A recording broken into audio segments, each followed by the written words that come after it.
ವೀಕ್ಷಕರ ನಮಸ್ಕಾರ. ಇದರಿಂದ ಪ್ರಮುಖ ಸುದ್ದಿಗಳ ನ್ಯೂಸ್ ಬುಲೆಟಿನ್ಗೆ ಸ್ವಾಗತ. ನಾನು ಸಂಗೀತ. ಹುಲಿತಿಮ್ಮಾಪುರ ಸರ್ಕಾರಿ ಶಾಲೆಗೆ ಸ್ಮಾರ್ಟ್ ಟಿವಿ ಕೊಡುಗೆ. ಹೌದು, ಗ್ರಾಮೀಣ ಭಾಗದ ವಿದ್ಯಾರ್ಥಿಗಳು ಪೇಟೆ ಪಟ್ಟಣಗಳ ಶಾಲಾ ವಿದ್ಯಾರ್ಥಿಗಳಿಗಿಂತ ಪಠ್ಯ ಮತ್ತು ಪಠ್ಯೇತರ ಚಟುವಟಿಕೆಗಳಲ್ಲಿ ಸಕ್ರಿಯರಾಗಿದ್ದು ಸೂಕ್ತ ಮಾರ್ಗದರ್ಶನ ಸಿಕ್ಕಿದ್ದೇ ಆದರೆ ಉನ್ನತ ಮಟ್ಟಕ್ಕೆ ತಲುಪುವುದರಲ್ಲಿ ಯಾವುದೇ ಅನುಮಾನಗಳು ಇರುವುದಿಲ್ಲ.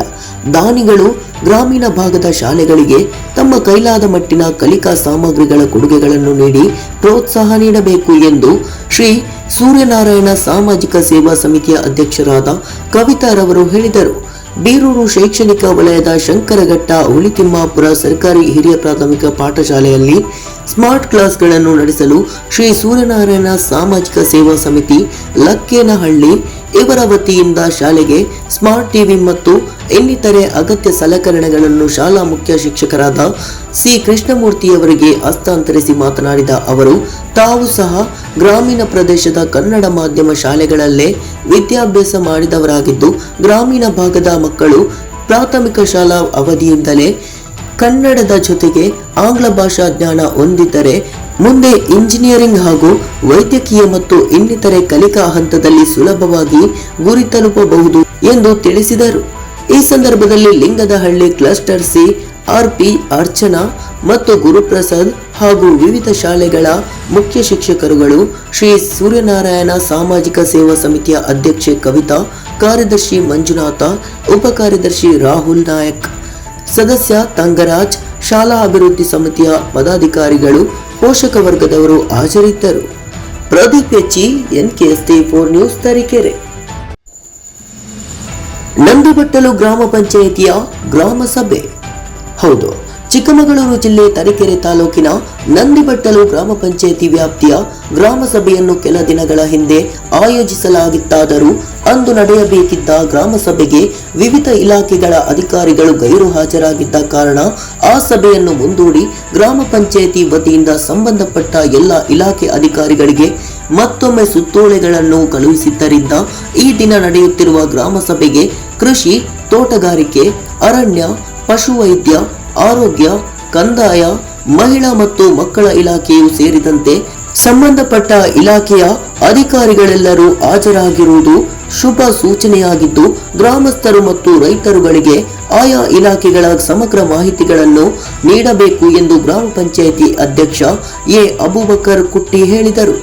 ನಂದಿಬಟ್ಟಲು ಗ್ರಾಮ ಪಂಚಾಯಿತಿ ಆವರಣದಲ್ಲಿ ನಡೆದ ಪ್ರಥಮ ಸುತ್ತಿನ ಗ್ರಾಮ ಸಭೆ ಮತ್ತು ತ್ರೈಮಾಸಿಕ ಕೆಡಿಪಿ ಸಭೆಯ ಅಧ್ಯಕ್ಷತೆ ವಹಿಸಿ ಮಾತನಾಡಿದ ಗ್ರಾಮ ಪಂಚಾಯಿತಿ ಅಧ್ಯಕ್ಷ ಎ ಅಬೂಬಕರ್ ಕುಟ್ಟಿ, ನಂದಿಬಟ್ಟಲು ಗ್ರಾಮ ಪಂಚಾಯಿತಿ ವ್ಯಾಪ್ತಿಯ ಗ್ರಾಮಗಳು ಭದ್ರಾ ಅಭಯಾರಣ್ಯ ಮತ್ತು ಸಾಮಾನ್ಯ ಅರಣ್ಯ ವಿಭಾಗಗಳ ಅಂಚಿನಲ್ಲಿರುವುದರಿಂದ ಅರಣ್ಯ ಇಲಾಖೆಗಳವರು ರೈತರ ಜಮೀನುಗಳಿಗೆ ಬಂದು ಈ ಭಾಗದ ಬಹುತೇಕ ಜಮೀನುಗಳು ಅರಣ್ಯ ಇಲಾಖೆಗೆ ಸೇರಿದ್ದು ಆ ಭೂಮಿಗಳನ್ನು ರೈತರು ಖುಲ್ಲಾ ಮಾಡುವಂತೆ ಬೆದರಿಕೆ ಹಾಕುತ್ತಿರುವುದಕ್ಕೆ 16 ವರ್ಷಗಳಿಂದ ಜಮೀನುಗಳನ್ನು ಸಾಗುವಳಿ ಮಾಡಿಕೊಂಡು ಜೀವನ ನಡೆಸುತ್ತಿರುವ ರೈತರುಗಳಿಗೆ ದಿಕ್ಕೆ ತೋಚದಂತಾಗಿದ್ದು, ಗ್ರಾಮ ಸಭೆಯ ಮೂಲಕ ಸಂಬಂಧಪಟ್ಟ ಇಲಾಖೆಯವರು ಸಮಗ್ರ ಮಾಹಿತಿ ನೀಡಬೇಕು ಎಂದು ತಿಳಿಸಿದರು. ಈ ಸಂದರ್ಭದಲ್ಲಿ ಹಾಜರಿದ್ದ ಕಂದಾಯ ಇಲಾಖಾಧಿಕಾರಿ ಕೆಆರ್ ರಮೇಶ್ ಮಾತನಾಡಿದರು. ಶಿಶು ಅಭಿವೃದ್ಧಿ ಯೋಜನಾಧಿಕಾರಿ ಎನ್ ಚರಣ್ ಕುಮಾರ್ ರವರ ಮಾರ್ಗದರ್ಶನದಲ್ಲಿ ನಡೆದ ಗ್ರಾಮ ಸಭೆಯಲ್ಲಿ ತೋಟಗಾರಿಕೆ, ಕೃಷಿ, ಆರೋಗ್ಯ, ಪಶುವೈದ್ಯ, ಅರಣ್ಯ, ಮೆಸ್ಕಾಂ, ಕಂದಾಯ ಸೇರಿದಂತೆ ವಿವಿಧ ಇಲಾಖೆಗಳ ಅಧಿಕಾರಿಗಳು ಮತ್ತು ಪಂಚಾಯಿತಿ ಅಭಿವೃದ್ಧಿ ಅಧಿಕಾರಿ ಎನ್ಎಸ್ ನಾಗರಾಜಪ್ಪ, ಮುಖಂಡರಾದ ಆರ್ ಸತ್ಯಪ್ಪ, ಗ್ರಾಮ ಪಂಚಾಯಿತಿ ಸದಸ್ಯರುಗಳು, ಗ್ರಾಮಸ್ಥರುಗಳು, ರೈತರುಗಳು ಮುಂತಾದವರು ಹಾಜರಿದ್ದರು. ಪ್ರದೀಪ್ ಹೆಚ್ಚಿ, NKST4 ನ್ಯೂಸ್, ತರೀಕೆರೆ. ಉಂಡಿ ತಾಲೂಕು ಪಂಚಾಯಿತಿ ಕಾರ್ಯನಿರ್ವಾಹಕ ಅಧಿಕಾರಿಯಾಗಿ ಇಂದು ನಂದೀಪ ರಾಠೋಡ ಅವರು ತಮ್ಮ ಅಧಿಕಾರವನ್ನು ಸ್ವೀಕರಿಸಿದರು. ಅಧಿಕಾರವನ್ನು ಸ್ವೀಕರಿಸುವ ಮೊದಲು ತಮ್ಮ ಸ್ಥಾನಕ್ಕೆ ಅಂದರೆ ಕುರ್ಚಿಗೆ ಭಕ್ತಿಯಿಂದ ನಮಸ್ಕಾರ ಮಾಡಿ ಕುರ್ಚಿಯ ಮೇಲೆ ಕುಳಿತರು. ಇಂಡಿ ತಾಲೂಕು ಪಂಚಾಯಿತಿ ಕಾರ್ಯನಿರ್ವಾಹಕ ಅಧಿಕಾರಿಯಾಗಿ ಅಧಿಕಾರವನ್ನು ಸ್ವೀಕರಿಸಿದ ಶ್ರೀ ನಂದೀಪ ರಾಠೋಡ ಅವರನ್ನು ಇಂಡಿ ತಾಲೂಕು ಪಂಚಾಯಿತಿ ಮ್ಯಾನೇಜರ್ ಎಂವಿ ನಾರಾಯಪುರ ಅವರು ಶಾಲು ಹೊದಿಸಿ ಫಲಪುಷ್ಪ ನೀಡಿ ಸನ್ಮಾನಿಸಿ ಗೌರವಿಸಿದರು. ಈ ಸಂದರ್ಭದಲ್ಲಿ ಪಂಚಾಯಿತಿ ಅಭಿವೃದ್ಧಿ ಅಧಿಕಾರಿ ಸುರೇಶ ಲೋನಿ ಹಾಗೂ ಓಂಕಾರ ತಿಕೋಟಿ, ರಾಜು ಚವ್ಹಾಣ, ಶ್ರೀಕಾಂತ ಪಾಟೀಲ, ಹನುಮಂತ ಮೇಟಿ, ಹರೀಶ್ ಚೌಹಾಣ್, ಪ್ರಭು ಪೂಜಾರಿ, ಪ್ರದೀಪ್ ಕುಮಾರ್, ರೋಹಿತ್ ಗಜಕೋಶ, ಜೆ.ಎ. ಇಪ್ಪರಗಿ, ಯಲ್ಲಪ್ಪ ಮಾದರ ಸೇರಿದಂತೆ ತಾಲೂಕು ಪಂಚಾಯಿತಿಯ ಸಿಬ್ಬಂದಿ ವರ್ಗ ಉಪಸ್ಥಿತರಿದ್ದರು. ಇವರು ಅಧಿಕಾರ ಸ್ವೀಕರಿಸುವ ಮೊದಲು ಇಂಡಿ ತಾಲೂಕು ಪಂಚಾಯಿತಿ ಕಾರ್ಯನಿರ್ವಾಹಕ ಅಧಿಕಾರಿಯಾಗಿ ಬಾಬು ರಾಠೋಡ ಅವರು ಅಧಿಕಾರದಲ್ಲಿ ಇದ್ದರು. ಅವರು ಈಗ ವಿಜಯಪುರ ತಾಲೂಕು ಪಂಚಾಯಿತಿ ಕಾರ್ಯನಿರ್ವಾಹಕ ಅಧಿಕಾರಿಯಾಗಿ ಕಾರ್ಯನಿರ್ವಹಿಸುತ್ತಿದ್ದಾರೆ. ಅವರ ಸ್ಥಾನಕ್ಕೆ ಈಗ ನಂದೀಪ ರಾಠೋಡ ಅವರು ಇಂಡಿ ತಾಲೂಕು ಪಂಚಾಯಿತಿ ಕಾರ್ಯನಿರ್ವಾಹಕ ಅಧಿಕಾರಿಯಾಗಿ ನೇಮಕಗೊಂಡಿದ್ದಾರೆ. ಸಚಿನ್ ಇಂಡಿ, NKSD4 ನ್ಯೂಸ್, ವಿಜಯಪುರ. ಟಿಕೆಟ್ ಮಾಡಲು ಬಸ್ ನಿಲ್ಲಿಸಿದ ಕಾರಣಕ್ಕೆ ಬಸ್ ಕಂಡಕ್ಟರ್ನ ಹಿಗ್ಗಾಮುಗ್ಗ ಥಳಿಸಿದ ಪ್ರಯಾಣಿಕ. ಹೌದು, ಬಸ್ ರಶ್ ಇದ್ದ ಕಾರಣ ಕಂಡಕ್ಟರ್ ಕೃಷ್ಣ ನಾಯಕ್ ಬಸ್ ನಿಲ್ಲಿಸಿ ಟಿಕೆಟ್ ಮಾಡುತ್ತಿದ್ದರು. ಈ ಸಮಯದಲ್ಲಿ ಪ್ರಯಾಣಿಕ ಹಾಗೂ ಬಸ್ ಕಂಡಕ್ಟರ್ ನಡುವೆ ಮಾತಿನ ಚಕಮಕಿ ನಡೆದು ಪ್ರಯಾಣಿಕ ಕಂಡಕ್ಟರ್ ಕೃಷ್ಣ ನಾಯಕ್ಗೆ ಹಿಗ್ಗಾಮುಗ್ಗ ಪ್ರಯಾಣಿಕ ಥಳಿಸಿದ್ದಾನೆ.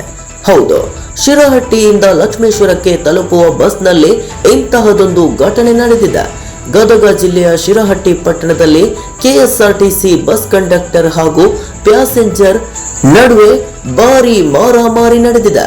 ಗುರುವಾರ ಶಿರಹಟ್ಟಿಯಿಂದ ಲಕ್ಷ್ಮೇಶ್ವರ ಕಡೆ ಹೊರಟಿದ್ದ ಲಕ್ಷ್ಮೇಶ್ವರ ಘಟಕದ ಬಸ್ ನಂಬರ್ KA 26 F822ರಲ್ಲಿ ಮಧ್ಯಾಹ್ನ ಇಂತಹದೊಂದು ಘಟನೆ ನಡೆದಿದೆ.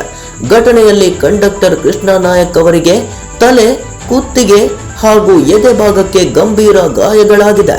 ಗಾಯಾಳು ಕಂಡಕ್ಟರ್ ಪಟ್ಟಣದ ತಾಲೂಕು ಆಸ್ಪತ್ರೆಯಲ್ಲಿ ಪ್ರಥಮ ಚಿಕಿತ್ಸೆ ಪಡೆದು ಹೆಚ್ಚಿನ ಚಿಕಿತ್ಸೆಗೆ ಜಿಲ್ಲಾಸ್ಪತ್ರೆಗೆ ಕಳುಹಿಸಲಾಗಿದೆ. ಘಟನೆ ತಿಳಿದ ಸಾರಿಗೆ ನೌಕರರು ರಕ್ಷಣೆ ಎಲ್ಲಿದೆ ಎಂದು ಆಕ್ರೋಶ ವ್ಯಕ್ತಪಡಿಸಿದ್ದಾರೆ. Basavaraj Navalagund, NKSD4 news, Shirahatti. ಸಾರ್ವಜನಿಕರು ಈ ರೀತಿ ಹಲ್ಲೆ ಮಾಡುತ್ತಿದ್ದಾರೆ. ಸರ್ಕಾರ ನಮಗೆ ಸೂಕ್ತವಾದ ಕಾನೂನು ಕ್ರಮ ತಗೊಂಡು ಚಾಲಕ ನಿರ್ವಾಹಕರಿಗೆ ಡ್ಯೂಟಿ ಮಾಡಲಿಕ್ಕೆ ಯಾವುದೇ ರೀತಿ ತೊಂದರೆ ಆಗದಂತೆ ಅನುಕೂಲ ಮಾಡಿ ಸೂಕ್ತ ಕಾನೂನು ಕ್ರಮ ತಗೊಳ್ಬೇಕು ಹೇಳಿ ಹಲ್ಲೆ ಮಾಡದವರ ಮೇಲೆ ಕಾನೂನು ಕ್ರಮವನ್ನು ತಗೋಬೇಕು. ಗಾಡಿ ಭಾಳ ರಶ್ ಅದು ಕೊಡ್ಸೋದು ಟಿಕೆಟ್ ಮಾಡೋಕ್ಕೆ ಗಾಡಿ ನಿಲ್ಲಿಸಿ ಭಾಳ ಟಿಕೆಟ್ ಮಾಡೋದು ಬೇಕು ಅನ್ಸುತ್ತೆ.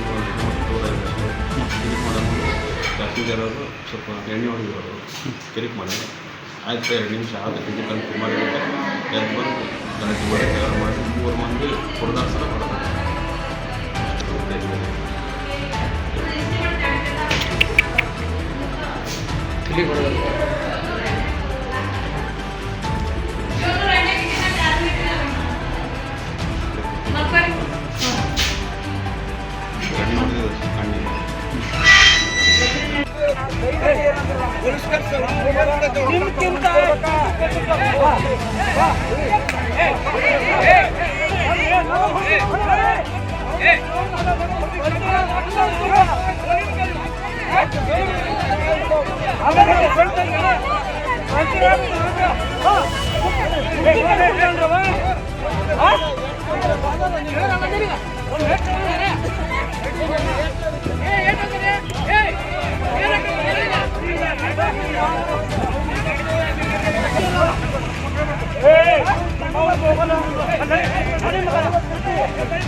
ರಸ್ತೆ ಸಂಚಾರ ಸುರಕ್ಷತೆ ಕುರಿತು ಟ್ರ್ಯಾಕ್ಟರ್ ಮತ್ತು ಚಕ್ಕಡಿಗಳಿಗೆ ಪೊಲೀಸ್ ಇಲಾಖೆ ಸಿಬ್ಬಂದಿಯಿಂದ ರೇಡಿಯಂ ಅಂಟಿಸಲಾಯಿತು.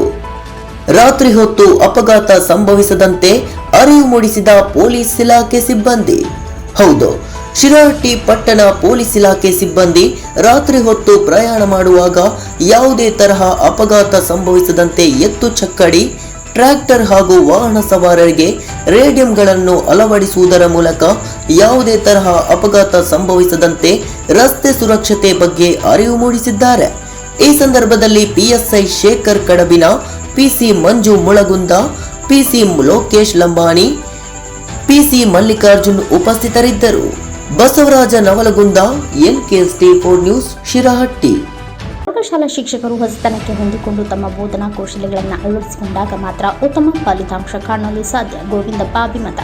ಪ್ರೌಢಶಾಲಾ ಶಿಕ್ಷಕರು ಪರೀಕ್ಷಾ ಮಂಡಳಿ ನಿರ್ಮಿಸುತ್ತಿರುವ ಪ್ರಶ್ನೆ ಪತ್ರಿಕೆಗಳ ವಿನ್ಯಾಸದ ಹೊಸತನಕ್ಕೆ ಹೊಂದಿಕೊಂಡು ತಮ್ಮ ಬೋಧನಾ ಕೌಶಲ್ಯಗಳನ್ನು ಅಳವಡಿಸಿಕೊಂಡು ಬೋಧನೆ ಮಾಡಿ ವಿದ್ಯಾರ್ಥಿಗಳಲ್ಲಿನ ಪರೀಕ್ಷಾ ಭಯವನ್ನು ಹೋಗಲಾಡಿಸಿ SSLC ವಾರ್ಷಿಕ ಪರೀಕ್ಷೆಯಲ್ಲಿ ಉತ್ತಮ ಫಲಿತಾಂಶ ತರುವಂತಾಗಬೇಕು ಎಂದು ವಿಜ್ಞಾನ ವಿಷಯ ಪರಿವೀಕ್ಷಕ ಗೋವಿಂದಪ್ಪ ಶಿಕ್ಷಕರಿಗೆ ಸಲಹೆ ನೀಡಿದರು.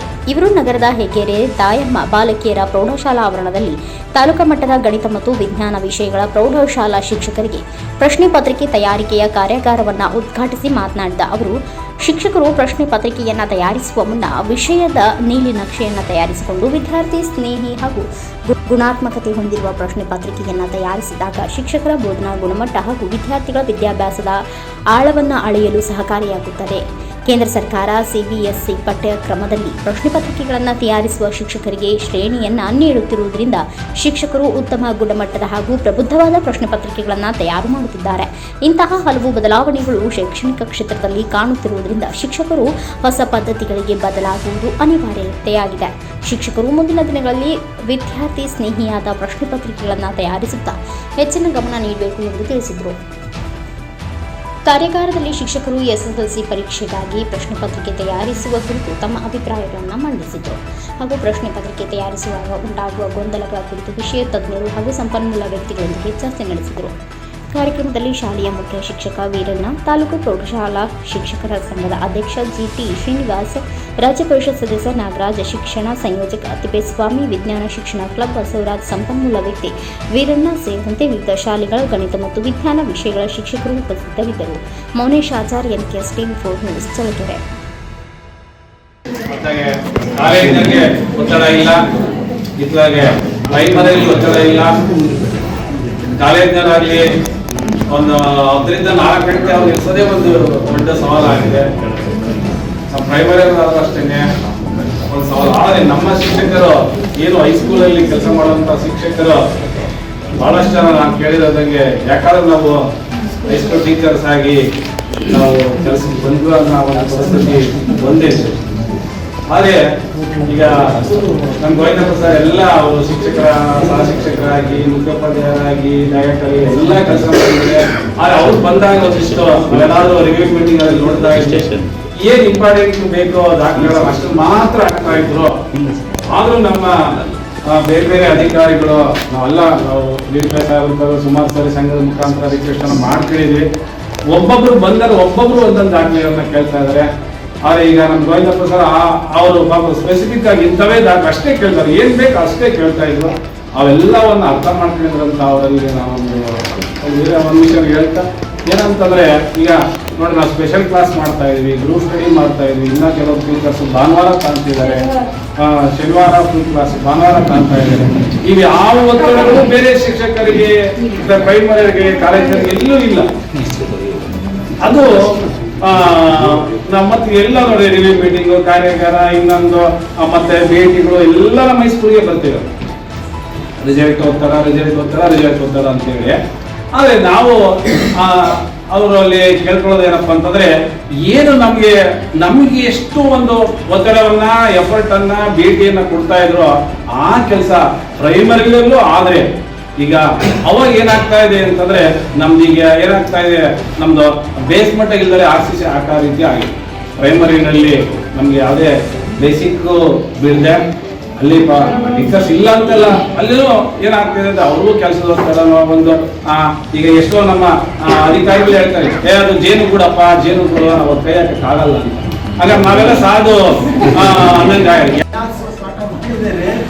ನಮ್ಮ ಮಂಜುಳಾ ಮೇಡಮ್ ಬರೋವರೆಗೂ ನಾನೇ ಸೈನ್ಸ್ ಸಮೇತ ಮಾಡ್ತೀನಿ. ಮಂಜುಳಾ ಮೇಡಮ್ ಬಂದಮೇಲೆ ಅವರು 3 ತಿಂಗಳು 6 ತಿಂಗಳು ಫಿಸಿಕ್ಸ್ ಬಿಟ್ಟರು. ಆಮೇಲೆ ಸರ್ ನಿಮಗೆ ಕಷ್ಟ ಆಗುತ್ತೆ, ಇಷ್ಟೇ ವರ್ಷ ಮಾಡಿದ್ದೀರಿ, ನಾನೇ ಪೂರ್ಣ ಸೈನ್ಸ್ ಮಾಡಿಬಿಡ್ತೀನಿ ಅಂತ ತಾಯಿ ಹಿಡ್ಕೊಂಡು ಅಲ್ಲಿಂದ ಈ ಕಡೆ ಬರೀ ಮ್ಯಾಥ್ಸ್ ಬಂದರು, 5 ವರ್ಷ ಅಂತ ಕಾಣುತ್ತೆ.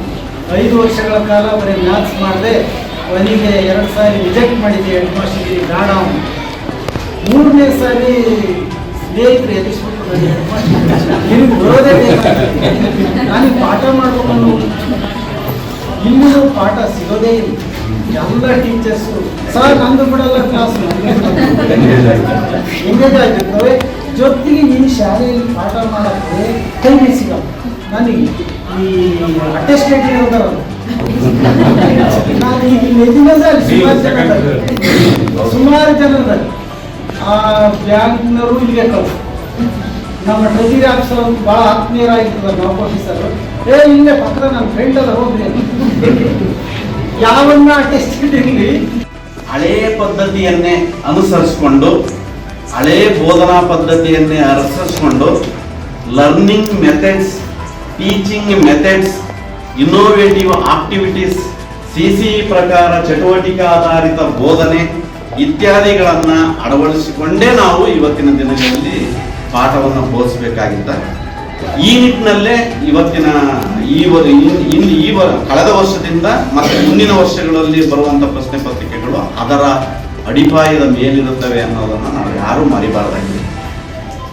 ನಿಜವಾಗಿಯೂ ಎಕ್ದಮ್ ನಾವು ಶಿಕ್ಷಕರಿಗೆ ಕೊಟ್ಟರೆ ಅರ್ಧವಾರ್ಷಿಕ ಪ್ರಶ್ನೆ ಪತ್ರಿಕೆಯನ್ನೇ ಒಂದು 5 ನಿಮಿಷಗಳ ಕಾಲ ಅಲ್ಲಾಡುವಂಥ ಸ್ಥಿತಿ ಇತ್ತು. ಅದನ್ನು ಭಾವಕ್ಕೂ ಅರ್ಥ ಮಾಡಿಕೊಂಡಾಗ, ಅದರ ಆಳ ಅರಿವು ಮತ್ತು ಉದ್ದಿಷ್ಟಗಳ ಆಧಾರಿತವಾಗಿ ಪ್ರಶ್ನೆಗಳನ್ನ ಅರ್ಥ ಮಾಡಿಕೊಂಡಾಗ, ಅದರಲ್ಲಿ ಬಂದಿರುವಂತ ಅಪ್ಲೈಡ್ ಕ್ವಶನ್ಸ್ ಅನ್ನ ಅರ್ಥ ಮಾಡಿಕೊಂಡಾಗ ಖಂಡಿತವಾಗ್ಲೂ ಅದು ಈಸಿ ಇದೆ ಕ್ವಶನ್ ಪೇಪರ್ ಒಂದೇ. ಆದರೆ ಮಕ್ಕಳನ್ನ ನಾವು ಆ ಮಟ್ಟಕ್ಕೆ ತಯಾರಿಸಬೇಕಾದಂತ ಅವಶ್ಯಕತೆ ಇದೆ.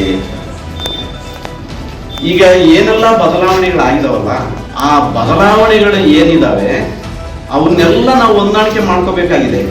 ಹೊಸದು ಅನಿಸ್ತು ನಮಗೆ. CC ಕ್ಯಾಮ್ರಾ ಹಾಕಿದ್ದು ಪರೀಕ್ಷಾ ಪದ್ಧತಿಯಲ್ಲಿ, ವೆಬ್ ಕಾಸ್ಟಿಂಗ್ ಹಾಕಿದ್ದು, ವೆಬ್ ಕಾಸ್ಟಿಂಗ್ ಮಾಡಿದ್ದು, ಇವೆಲ್ಲವೂ ಹೊಸದು ಅಂತ ಅನಿಸ್ತು ನಮಗೆ. ಇನ್ನೊಂದು 2-3 ವರ್ಷ ಆದರೆ ಅವು ನಮಗೆ ಹತ್ರ ಆಗ್ತದೆ. ಅದ್ರ ಬಗ್ಗೆ ಯೋಚನೆನೇ ಮಾಡಕ್ ಹೋಗಲ್ಲ. ಇಂತಹ ಪ್ರಶ್ನೆ ಪತ್ರಿಕೆಗಳು ಇನ್ನು ಮುಂದೆ ಬರ್ತಾ ಇದ್ರೆ ಮುಂದಿನ ವರ್ಷಗಳಲ್ಲಿ ನಾವು ಆ ಪ್ರಶ್ನೆ ಪತ್ರಿಕೆಗಳಿಗೆ ಹೊಂದ್ಕೊಂಡು ಮಕ್ಕಳಿಗೂ ಅಂತಹ ಪ್ರಶ್ನೆಗಳಲ್ಲಿ ನಾವು ಸಿದ್ಧತೆಯನ್ನು ಮಾಡ್ಕೊಳ್ಳೋದಕ್ಕೆ ತಯಾರು ಮಾಡ್ಕೊಳ್ತೇವೆ ಅನ್ನುವಂತಹದ್ದು ಈ ನಿಟ್ಟಿನಲ್ಲಿ ನಾವೆಲ್ಲರೂ ಕಾರ್ಯಪ್ರವೃತ್ತರಾಗಬೇಕಾಗಿದೆ. ವಿಭಾಗೀಯ ಮಟ್ಟಕ್ಕೆ ಚಿತ್ರದುರ್ಗ ಜಿಲ್ಲೆಯಿಂದ ನಾವು ಇಬ್ಬರನ್ನ ಕಳಿಸ್ಕೊಡ್ತೀವಿ. MM ಪ್ರೌಢಶಾಲೆಯ ಮೋಹನ್ ಸರ್ ಅಂತ ಹೇಳಿ, ಸರ್ಕಾರಿ ಪದವಿ ಪೂರ್ವ ಕಾಲೇಜು ಪ್ರೌಢಶಾಲೆ ಯಳಗೋಡು ಶಾಲೆಯ ಶಿಕ್ಷಕರಾಗಿರ್ತಕ್ಕಂಥ ಗೋವಿಂದರಾಜು ಸರ್ ಅವರು 2 ದಿನಗಳ ಕಾರ್ಯಾಗಾರ ಬೆಂಗಳೂರಲ್ಲಿ ನಡೆದಿದ್ದಾರೆ. ಕತ್ತು ಕೊಯ್ದು ಯುವಕನ ಕೊಲೆಗೆ ಯತ್ನ. ಹೌದು, ಕೋಲಾರ ಜಿಲ್ಲೆಯ ಶ್ರೀನಿವಾಸಪುರ ಪಟ್ಟಣದ ರೈಲ್ವೆ ನಿಲ್ದಾಣದ ಬಳಿ ಘಟನೆ. ಅರ್ಜುನ್ ಎಂಬ ಯುವಕನ ಕತ್ತು ಕೊಯ್ದು ಕೊಲೆಗೆ ಯತ್ನ. ನಿನ್ನೆ ರಾತ್ರಿ ಸ್ನೇಹಿತರೊಂದಿಗೆ ತೆರಳಿದ್ದ ಅರ್ಜುನ್ ಚಾಕು ಇರಿದ ಗಾಯಗಳೊಂದಿಗೆ ಪತ್ತೆಯಾಗಿದ್ದಾರೆ. ಶ್ರೀನಿವಾಸಪುರ ಪಟ್ಟಣದ ಅಂಬೇಡ್ಕರ್ ಪಾಳ್ಯದ ನಿವಾಸಿ ಅರ್ಜುನ್ ಇಂದು ಬೆಳಗ್ಗೆ ಪ್ರಜ್ಞಾಹೀನ ಸ್ಥಿತಿಯಲ್ಲಿ ಪತ್ತೆಯಾಗಿದ್ದರು. ಯುವಕ ಅರ್ಜುನ್ ಇವರನ್ನ ಕೋಲಾರ ಜಿಲ್ಲಾಸ್ಪತ್ರೆಗೆ ದಾಖಲಿಸಲಾಗಿದೆ. ಸ್ಥಳೀಯರ ಶ್ರೀನಿವಾಸಪುರ ಪೊಲೀಸರ ಭೇಟಿ ನೀಡಿ ಪರಿಶೀಲನೆ ನಡೆಸಿದ್ದಾರೆ. ಶ್ರೀನಿವಾಸಪುರ ಪೊಲೀಸ್ ಠಾಣೆಯಲ್ಲಿ ಪ್ರಕರಣ ದಾಖಲಾಗಿದೆ. Bureau report NKST4 news Kolar. Greater Hesaraghatta ಹುಲ್ಲುಗಾವಲು ಸಂರಕ್ಷಣಾ ಮೀಸಲು ಪ್ರದೇಶಕ್ಕೆ ಸ್ಥಳೀಯರಿಂದ ವಿರೋಧ. ಹೌದು, ರೈತರ ಹೆಸರಿನಲ್ಲಿ ರಾಜ್ಯದಲ್ಲಿ ಅಧಿಕಾರಕ್ಕೆ ಬಂದ ಕಾಂಗ್ರೆಸ್ ಸರ್ಕಾರ ಹೆಸರುಘಟ್ಟ ಪ್ರದೇಶವನ್ನು ಗ್ರೇಟರ್ ಹೆಸರುಘಟ್ಟ ಹುಲ್ಲುಗಾವಲು ಸಂರಕ್ಷಣಾ ಮೀಸಲು ಪ್ರದೇಶ ಎಂದು ಘೋಷಿಸುವ ಮೂಲಕ ರೈತರನ್ನು ಒಕ್ಕಲೆಬ್ಬಿಸಲು ಪ್ರಯತ್ನಿಸುತ್ತಿದೆ ಎಂದು ಬಿಜೆಪಿ ರೈತ ಮೋರ್ಚಾ ರಾಜ್ಯ ಕಾರ್ಯದರ್ಶಿ ಸತೀಶ್ ಕಡತನಮಲೆ ರಾಜ್ಯ ಸರ್ಕಾರದ ವಿರುದ್ಧ ತೀವ್ರ ಅಸಮಾಧಾನ ವ್ಯಕ್ತಪಡಿಸಿದರು. ಯಲಹಂಕ ಕ್ಷೇತ್ರದ ಹೆಸರುಘಟ್ಟದ ಪ್ರವಾಸಿ ಮಂದಿರದ ಬಳಿ ಗುರುವಾರ ಏರ್ಪಡಿಸಿದ ಖಂಡನ ನಿರ್ಣಯ ಸಭೆಯಲ್ಲಿ ಮಾತನಾಡಿದ ಅವರು, ಹೆಸರುಘಟ್ಟ ಪ್ರದೇಶ ವ್ಯಾಪ್ತಿಯ 5 ಪಂಚಾಯಿತಿ ಅಧ್ಯಕ್ಷರು, ರೈತ ಸಂಘಗಳು, ಕನ್ನಡಪರ ಸಂಘ ಸಂಸ್ಥೆಗಳು ಸೇರಿ ಸರ್ಕಾರದ ಕ್ರಮವನ್ನು ಕುರಿತು ಖಂಡನ ನಿರ್ಣಯ ಮಂಡಿಸಲು ನಿರ್ಧಾರ ಕೈಗೊಂಡಿದ್ದೇವೆ ಎಂದರು. ಇದೇ ಸಂದರ್ಭದಲ್ಲಿ ಬಿಜೆಪಿ ಹಿರಿಯ ಮುಖಂಡರಾದ SN ರಾಜಣ್ಣ, ದಿಬ್ಬೂರು ಜಯಣ್ಣ, ರೈತ ಮೋರ್ಚಾ ರಾಜ್ಯ ಕಾರ್ಯದರ್ಶಿ ಸತೀಶ್ ಕಡತನಮಲೆ, ಯಲಹಂಕ ಗ್ರಾಮಾಂತರ ಮಂಡಲ ಬಿಜೆಪಿ ಅಧ್ಯಕ್ಷ ರಾಮಮೂರ್ತಿ, ಪ್ರಧಾನ ಕಾರ್ಯದರ್ಶಿ ಮಂಜುನಾಥ್, ಗ್ರಾಮಾಂತರ ಮಂಡಲ ರೈತ ಮೋರ್ಚಾ ಅಧ್ಯಕ್ಷ ಎಚ್.ಸಿ. ರಾಜೇಶ್, ಉಪಾಧ್ಯಕ್ಷ ಕೆ. ರಾಜಣ್ಣ, ಜಿಲ್ಲಾ ರೈತ ಮೋರ್ಚಾ ಕಾರ್ಯದರ್ಶಿ ರಾಜೇಂದ್ರ, ಗ್ರಾಮ ಪಂಚಾಯಿತಿ ಅಧ್ಯಕ್ಷರಾದ ಸಂಜೀವಯ್ಯ, ಪುಷ್ಪಲತಾ, ಲಲಿತಾ, ಬ್ಯಾತ ಸುರೇಶ್, ಅಶ್ವಥ್ ಬಿ, ಕೆಎಂ ಅರಸೇಗೌಡ ಸೇರಿದಂತೆ ವಿವಿಧ ಗ್ರಾಮ ಪಂಚಾಯಿತಿಗಳ ಮಾಜಿ ಅಧ್ಯಕ್ಷರು, ಉಪಾಧ್ಯಕ್ಷರು, ಸದಸ್ಯರು, ವಿವಿಧ ಸಂಘ ಸಂಸ್ಥೆಗಳ ಮುಖಂಡರು ಹಾಜರಿದ್ದರು. Bureau report NKST4 news, Yelahanka. ಸಭೆಯಲ್ಲಿ ಪಾಲ್ಗೊಂಡಿರ್ತಕ್ಕಂಥ 5 ಪಂಚಾಯಿತಿಯ ಅಧ್ಯಕ್ಷರು ಮತ್ತು ಜನಪ್ರತಿನಿಧಿಗಳೇ ಮತ್ತು ಎಲ್ಲ ಸಂಘ ಸಂಸ್ಥೆಗಳ ಪ್ರಮುಖರೇ ಮತ್ತು ಬಿಜೆಪಿಯ ಭಾರತೀಯ ಜನತಾ ಪಾರ್ಟಿಯ ಬೆಂಗಳೂರು ಮಹಾನಗರದ ಶಾಸಕರಾದಂಥ ಸಿಗ್ನೇಗಳೆ ರಾಜಣ್ಣವರೇ ಮತ್ತು ದೊಡ್ಡಬಳ್ಳಾಪುರ ಅಭಿವೃದ್ಧಿ ಪ್ರಾಧಿಕಾರದ ಮಾಜಿ ಅಧ್ಯಕ್ಷ ಅಂತ ಮತ್ತು ಬಿಜೆಪಿ ಮುಖಂಡರು ಆದಂಥ ದಿಪ್ಪೂರು ಜಯಣ್ಣವರೇ ಇರ್ತಕ್ಕಂಥ ಎಲ್ಲ ಪ್ರಮುಖರೇ, ಇವತ್ತು ಸೇರಿರ್ತಕ್ಕಂಥ ವಿಚಾರ, ನಿನ್ನೆ ಕೆಲವರು ಮಾಹಿತಿಯ ಕೊರತೆಯಿಂದಾಗಿ ಬಹುಶಃ ಅನ್ಕೊಳ್ಬೋದು ನಾವು, ಕರ್ನಾಟಕ ಘನ ಸರ್ಕಾರ ಕಳೆದ ಸುಮಾರು ವರ್ಷಗಳಿಂದ ಏನು ಈ ಭಾಗದಲ್ಲಿ 5,010 ಎಕರೆ ಪ್ರದೇಶವನ್ನು ಗ್ರೇಟರ್ ಹುಲ್ಲುಗಾವಲು ಪ್ರದೇಶವನ್ನಾಗಿ ಏನು ಘೋಷಣೆಯನ್ನು ಮಾಡ್ತು, ಅದಕ್ಕೂ ಮೊದಲು ವನ್ಯಜೀವಿಗಳ ಸಂರಕ್ಷಣಾ ಪ್ರದೇಶವನ್ನಾಗಿ ಮಾಡಬೇಕು ಅಂತೇಳಿ ಹೊರಟಿತ್ತು. ಅದರ ವಿರುದ್ಧವಾಗಿ ಮಾನ್ಯ ಈ ಭಾಗದ ಜನಪ್ರಿಯ ಶಾಸಕರು ಮತ್ತು ನಮ್ಮೆಲ್ಲರ ನೇತಾರರು ಅವರ ಅಧ್ಯಕ್ಷತೆಯಲ್ಲಿ ಅನೇಕ ಹೋರಾಟಗಳನ್ನ ಕೂಡ ನಾವು ಮಾಡಿದ್ವು. ಅದರಲ್ಲಿ ನೀವು ಕೂಡ ಭಾಗವಹಿಸಿದ್ರಿ. ಅದರ ಪ್ರಯುಕ್ತವಾಗಿ ಕರ್ನಾಟಕ ಘನ ಸರ್ಕಾರ ಮಾಡ್ತಕ್ಕಂಥ ಮೀಟಿಂಗ್ನಲ್ಲೂ ಕೂಡ ಪ್ರಬಲವಾಗಿ ವಿರೋಧವನ್ನು ವ್ಯಕ್ತಪಡಿಸಿದ ನಂತರ ಕರ್ನಾಟಕ ಘನ ಸರ್ಕಾರ ಸ್ಥಳೀಯ ಚುನಾಯಿತ ಪ್ರತಿನಿಧಿಗಳೇನಿದ್ದಾರೆ ಮತ್ತು ಸ್ಥಳೀಯ ಗ್ರಾಮ ಪಂಚಾಯಿತಿಗಳು ಇದ್ರೆ ಅದರ ಒಪಿನಿಯನ್ ಅನ್ನು ಪಡ್ಕೊಳ್ಬೇಕು ಅಂತೇಳಿ ಅಲ್ಲಿಂದ ಸ್ಥಳೀಯ ಪಂಚಾಯಿತಿಗಳಿಗೆ ವರ್ಗಾವಣೆಯನ್ನು ಮಾಡ್ತು. ಆ ಕಮಿಟಿಯಲ್ಲಿದ್ದಂಥ ಕೆಲವರು ಡೈರೆಕ್ಟರ್ಸು ಪ್ರತಿ ಪಂಚಾಯಿತಿಗೆ ದಿನಾಂಕವನ್ನು ನಿಗದಿ ಮಾಡಿ ಬಂದಂಥ ಸಂದರ್ಭದಲ್ಲಿ ಒಟ್ಟು ಈ ಒಂದು ವ್ಯಾಪ್ತಿಯಲ್ಲಿ 5,010 ಎಕರೆ ಪ್ರದೇಶ ಏನಿದೆ, 5,010 ಎಕರೆ ಪ್ರದೇಶದಲ್ಲಿ 6 ಪಂಚಾಯಿತಿಗಳು ಬರುತ್ತದೆ. ಅದರ 5 ಪಂಚಾಯಿತಿಗಳು ಹೆಸರುಘಟ್ಟ, ಉಳ್ಳಿಚಿಕ್ಕನಹಳ್ಳಿ, ಶಿವಕೋಟೆ, ಅರಕೆರೆ, ಈ ಸೊನ್ನೇನಹಳ್ಳಿ, ಈ 5 ಪಂಚಾಯಿತಿಗಳಲ್ಲೂ ಕೂಡ ತೀವ್ರವಾಗಿ ವಿರೋಧವನ್ನು ಮಾಡಿ ಪಕ್ಷಾತೀತವಾಗಿ ಎಲ್ಲ ಸಂಘ ಸಂಸ್ಥೆಗಳು, ಚುನಾಯಿತ ಗ್ರಾಮ ಪಂಚಾಯತ್ ಸದಸ್ಯರು, ಅಧ್ಯಕ್ಷರ ನೇತೃತ್ವದಲ್ಲಿ ಪ್ರೊಸೀಡಿಂಗ್ಸನ್ನು ಮಾಡಿ ಆ ಒಂದು ಕಮಿಟಿಗೆ ಕೊಟ್ಟಿದ್ವು. ಅವತ್ತು ಯಾರು ಭಾಗವಹಿಸಿದ್ರೋ ಆ ಪಂಚಾಯತಿ ಅಧ್ಯಕ್ಷರುಗಳು ಮತ್ತು ಜನಪ್ರತಿನಿಧಿಗಳು ಈ ಒಂದು ಖಂಡನ ನಿರ್ಣಯದಲ್ಲಿ ಭಾಗವಹಿಸಿದ್ದೀವಿ. ಇವತ್ತು ಕೂಡ ಒಂದೇ ಒಂದು ಪಂಚಾಯತಿಯಲ್ಲಿ ಕೂಡ ಸ್ವಲ್ಪ ಗೊಂದಲವಾಯಿತು ವಿನಃ ಬಿಟ್ಟರೆ ಸಂಪೂರ್ಣವಾಗಿ ಈ ಭಾಗದ ಪ್ರದೇಶದಲ್ಲಿ ಚುನಾವಣಾ ಪ್ರತಿನಿಧಿಗಳು ವಿರೋಧವನ್ನು ಮಾಡಿ ಯಾವುದೇ ಕಾರಣಕ್ಕೂ ಕೂಡ ಮಾಡಬಾರ್ದು ಅಂತಕ್ಕಂಥ ನಿರ್ಣಯವನ್ನು ಪಾಸ್ ಮಾಡಿ ಕಳಿಸಿದ್ರು. ಅದಾದ ನಂತರ ನೇರವಾಗಿ ಹೇಳಿದ್ದವರು, ಹೌದು ಇಲ್ಲಿ ತೀವ್ರ ವಿರೋಧ ಇರೋದ್ರಿಂದ ನೆಕ್ಸ್ಟ್ ಮೀಟಿಂಗಲ್ಲಿ ಮಾನ್ಯ ಮುಖ್ಯಮಂತ್ರಿ ಸಿದ್ದರಾಮಯ್ಯನವರು ಹಳ್ಳಿಗೆ ಹೋಗಿ ಅಲ್ಲಿ ಜನರ ಒಪಿನಿಯನ್ ಪಡ್ಕೊಳ್ಬೇಕು, ನೇರವಾಗಿ ಹೋಗಿ ಅಂತಕ್ಕಂಥ ಮಾತನ್ನು ಹೇಳಿ ಅಲ್ಲಿಗೆ ಆ ಒಂದು ಕಮಿಟಿಯ ನಿರ್ಣಯವನ್ನು ಅಲ್ಲಿ ಸ್ಥಗಿತಗೊಳಿಸಿದ್ರು. ಅದಾದ ನಂತರ ಇದುವರೆಗೂ ಕೂಡ ಯಾವುದೇ ಹಳ್ಳಿಯೂ ಕೂಡ ಯಾರು ಕೂಡ ಬಂದಿಲ್ಲ, ಈ ವಿಚಾರವಾಗಿ ಬಂದು ಜನರ ಸ್ಥಳೀಯರ ಒಪಿನಿಯನ್ ಅನ್ನು ಕೇಳಿಲ್ಲ. ಸರ್ಕಾರಕ್ಕೆ ಮತ್ತೊಮ್ಮೆ ಮನವಿಯನ್ನು ಮಾಡ್ತಾ ಇದೀವಿ. ಈ ಮೂಲಕ 5 ಪಂಚಾಯತಿಯವರು ಸೇರಿ ನಿರ್ಣಯ ಮಾಡ್ತಿರ್ತಕ್ಕಂಥದ್ದು ಇವತ್ತು ಏನಂತಂದ್ರೆ, ನೀವು ಮುಂದೆ ಇದರಲ್ಲಿ ಏನಾದರೂ ನೀವು ರಿಸರ್ವ್ ಫಾರೆಸ್ಟ್ ಆಕ್ಟ್ ಕೆಳಗಡೆ ತಂದ್ರೆ ನಾವು ಬಹಳ ದೊಡ್ಡ ಉಗ್ರ ಹೋರಾಟವನ್ನು ಮಾಡ್ತೀವಿ. ನೀವು ಏನೇ ಹೇಳಿದ್ರು ಕೂಡ ಕಾನೂನು ಕೆಳಗಡೆ ಮಾಡಬೇಕಾಗ್ತದೆ. ನೀವು ಏನೇ ಹೇಳಿದ್ರೆ ಹಿಂದೆ ನಾವು ಹಳ್ಳಿಗೆ ಬರ್ತೀವಿ ಅಂತ ಬಂದ್ರೆ ನೀವು ಬರಲಿಲ್ಲ, ನೀವು ಒಂದು ಜನರ ಒಪಿನಿಯನ್ ತಗೊಂಡ್ರೆ ನೀವು ತಗೊಂಡ್ರೆ ಕಾನೂನಿಗೆ ವಿರುದ್ಧವಾಗಿ ನೀವು ಮಾಡಿದ್ದೀರಾ, ಇದನ್ನ ನೀವು ಮಾಡಿರ್ತಕ್ಕ ಸರಿ ಇಲ್ಲ ಅಂತಕ್ಕಂಥ ಮಾತನ್ನ ಮನೆ ಸರ್ಕಾರದ ಈ ಕಮಿಟಿಯಲ್ಲಿ ಯಾರಿದ್ದಾರೆ ಅವ್ರಿಗೆ ಹೇಳಲಿಕ್ಕೆ ಬಯಸ್ತಾ ಇದ್ದೀವಿ. ಇರ್ತಕ್ಕಂಥ ಎಲ್ಲ ಅಭಿಪ್ರಾಯ ಕೂಡ 100ಕ್ಕೆ 100ರಷ್ಟು ಅಭಿಪ್ರಾಯ ಕೂಡ ಅದೇ ಇರ್ತಕ್ಕಂಥದ್ದು. ನಾವು ಹಿಂದೆ ಸರ್ಕಾರಕ್ಕೆ ಕೊಟ್ಟ ಸಂದರ್ಭದಲ್ಲಿ, ಮನವಿಯನ್ನು ಕೊಟ್ಟ ಸಂದರ್ಭದಲ್ಲಿ ಮಾನ್ಯ ಶಾಸಕರ ಪತ್ರದೊಂದಿಗೆ 5 ಪಂಚಾಯತಿಗಳ ರೆಗ್ಯುಲೇಷನ್ ಅನ್ನು ಕೂಡ ಕೊಟ್ಟಿದ್ದೀವಿ ನಾವು. ಈ ಭಾಗದಲ್ಲಿ ಬರ್ತಕ್ಕಂಥ ಸಂಘ ಸಂಸ್ಥೆಗಳೇನಿದ್ದಾವೆ ಅದರಲ್ಲೂ ಕೂಡ ಚುನಾವಣೆಯಿಂದ ಗೆದ್ದಿರ್ತಕ್ಕಂಥವ್ರು ಇರ್ತಕ್ಕಂಥ, ಫಾರ್ ಎಕ್ಸಾಂಪಲ್ ಹೆಸರುಘಟ್ಟ ಸೊಸೈಟಿ ಇದೆ, ರೈತರ ಸೇವಾ ಸಹಕಾರಿ ಸಂಘ ಇದೆ, ಸುಮಾರು 5,000 ಜನ ಷೇರ್ದಾರರಿದ್ದಾರೆ. ಅದರಲ್ಲಿ ಅವರುಗಳ ನಿರ್ಣಯ ತಗೊಂಡು ಅಲ್ಲಿ ಆ ಸಂಸ್ಥೆಯಲ್ಲಿ ಪಾಸ್ ಮಾಡಿರ್ತಕ್ಕಂಥ ನಿರ್ಣಯ ಹಾಕಿರ್ತಕ್ಕಂಥದ್ದು. ಈ ಥರದ ಎಲ್ಲ ಸಂಘ ಸಂಸ್ಥೆಗಳ ನಿರ್ಣಯವನ್ನು ಕೂಡ ನಾವು ಖಂಡನ ನಿರ್ಣಯವನ್ನು ಕೂಡ ಸರ್ಕಾರ ಕೊಟ್ಟಿದ್ದೀವಿ. ಅದು ಯಾವುದನ್ನು ಕೂಡ ಪರಿಗಣಿಸದೆ ಏಕಾಏಕಿ ಮಾಡಿರ್ತಕ್ಕಂಥದ್ದು ಬಹಳ ದುರದೃಷ್ಟಕರ. ಈ ಸರ್ಕಾರ ರೈತರ ಹೆಸರು ಬಂದಂಥ ಸರ್ಕಾರ ಎಷ್ಟು ಮಟ್ಟಿಗೆ ರೈತರ ಪರವಾಗಿದೆ ಅಂತಕ್ಕಂಥದ್ದು ಗೊತ್ತಾಗ್ತದೆ ನಮಗೆ. ಸರ್ಕಾರಿ ಜಾಗ ಉಳಿಸಿ ಯಾವುದೇ ಮೀಸಲು ಅರಣ್ಯ ಪ್ರದೇಶ ಇಲ್ಲ ಇರ್ತಕ್ಕಂಥದ್ದು. ಕೆರೆ ಮತ್ತೆ ಸರ್ಕಾರಿ ಜಾಗ ಇರ್ತಕ್ಕಂಥದ್ದು ಯಾವುದೇ 1 ಅಡಿ ಜಾಗ ಕೂಡ ಎಲ್ಲೂ ಒತ್ತುವರಿ ಆಗಿಲ್ಲ. ಇನ್ನು ಪ್ರೊಟೆಕ್ಷನ್ ಮಾಡಬೇಕು, ನಾವು ರೆಡಿ ಇದ್ದೀವಿ, ನಾವು ನಿಮಗೆ ಸಹಕಾರ ಕೊಡ್ತೀವಿ. ಪರ್ಮನೆಂಟ್ ಕಾಂಪೌಂಡ್ ನಿರ್ಮಾಣ ಮಾಡ್ತಕ್ಕಂಥ ಕೆಲಸವನ್ನ ಮಾಡೋಣ. ಅದು ಬಿಟ್ಟು ಈ ರೀತಿಯಾದಂಥ ಮಾಡ್ತಕ್ಕಂಥದ್ದು ಸರಿ ಇಲ್ಲ ಅಂತಕ್ಕಂಥ ಮಾತನ್ನ ಈ ಸಂದರ್ಭದಲ್ಲಿ ಹೇಳಲಿಕ್ಕೆ ಬಯಸ್ತೀವಿ. ಅದು ಸಂಬಂಧಪಟ್ಟಂತ ದಾಖಲೆಗಳು ಕೂಡ ಇದೆ. ಆಮೇಲೆ ಏನು ಆಕ್ಟಲ್ಲಿ ಇರ್ತಕ್ಕಂಥದ್ದು ನಾವು ಯಾರು ನಮ್ಮ ಒಪಿನಿಯನ್ ಅನ್ನ ಹೇಳ್ತಾ ಇಲ್ಲ. ನಾವು ವನ್ಯಜೀವಿ ಸಂರಕ್ಷಣಾ ಅಧಿನಿಯಮ 1972 ಏನಿದೆ, ಆ 72 ಇರ್ತಕ್ಕಂಥ ಸೆಕ್ಷನ್ 36A, B, C,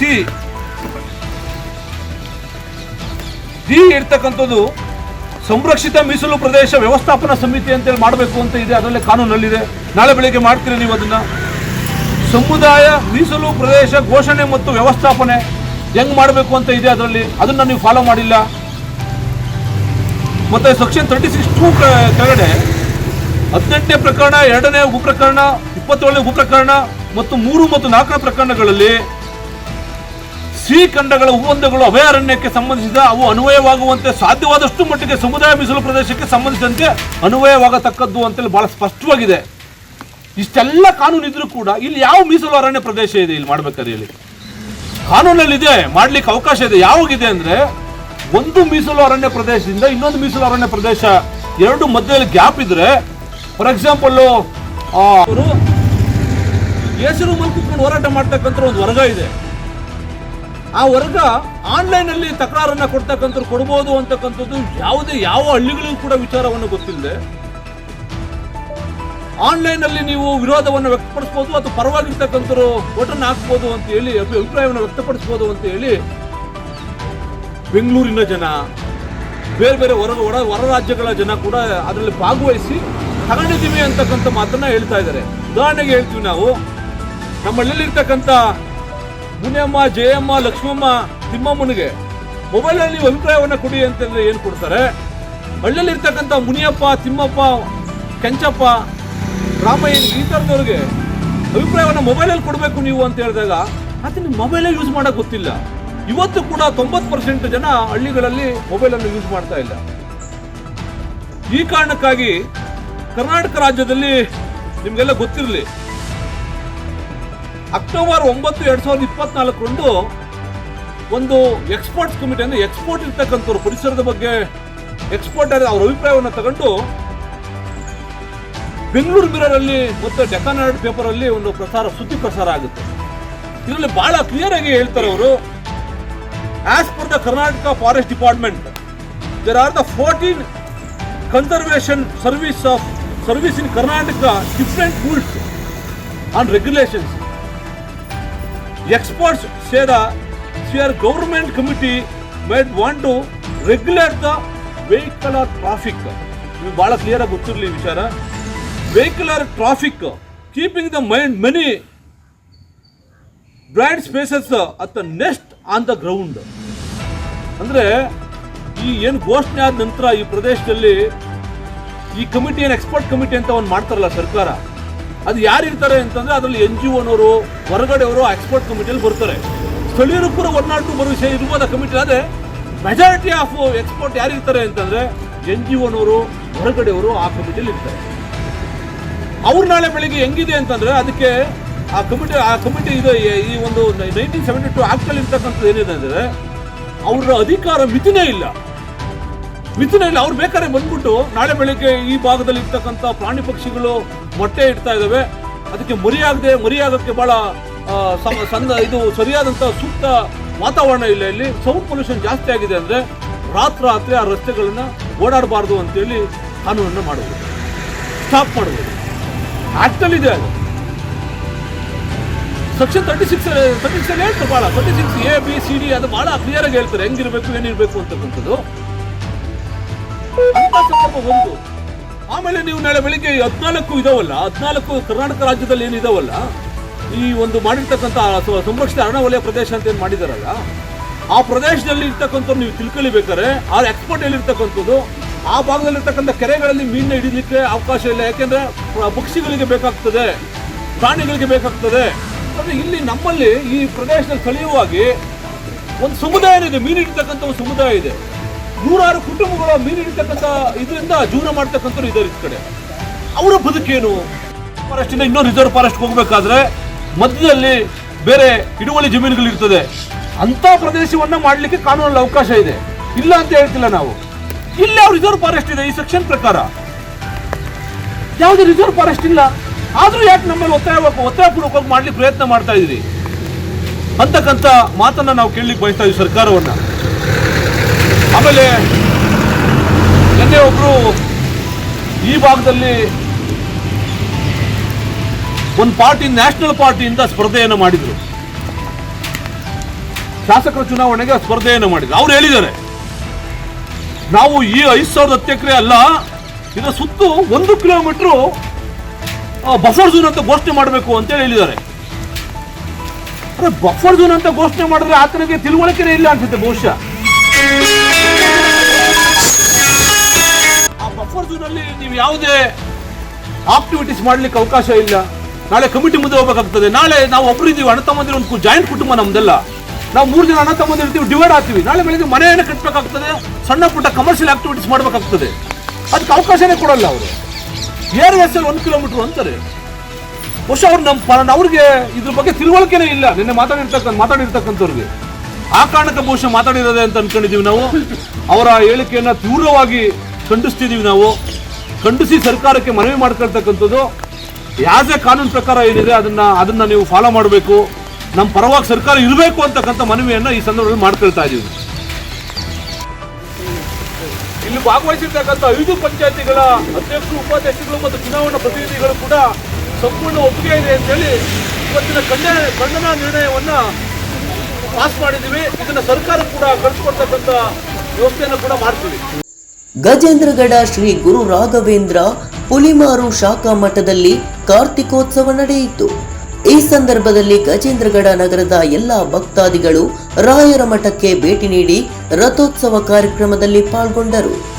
ಈ ಸಂದರ್ಭದಲ್ಲಿ ಶ್ರೀ ಗುರು ರಾಘವೇಂದ್ರ ಶಾಖಾ ಮಠ ಗಜೇಂದ್ರಗಡದ ಪ್ರಧಾನ ಅರ್ಚಕರಾದ ಶ್ರೀ ವೆಂಕಟೇಶ ಆಚಾರ್ಯರು ಹಾಗೂ ಶ್ರೀ ಅಡವಿ ಆಚಾರ್ಯರು ಉಪಸ್ಥಿತರಿದ್ದರು ಹಾಗೂ ಸಕಲ ಸದ್ಭಕ್ತರು ಶ್ರೀ ಗುರು ರಾಯರ ಮಠದಲ್ಲಿ ಕಾರ್ತಿಕೋತ್ಸವದಲ್ಲಿ ಪಾಲ್ಗೊಂಡು ದೀಪ ಬೆಳಗಿಸಿ ರಾಯರ ಕೃಪೆಗೆ ಪಾತ್ರರಾದರು. Bureau report NKST4 news Gajendragad.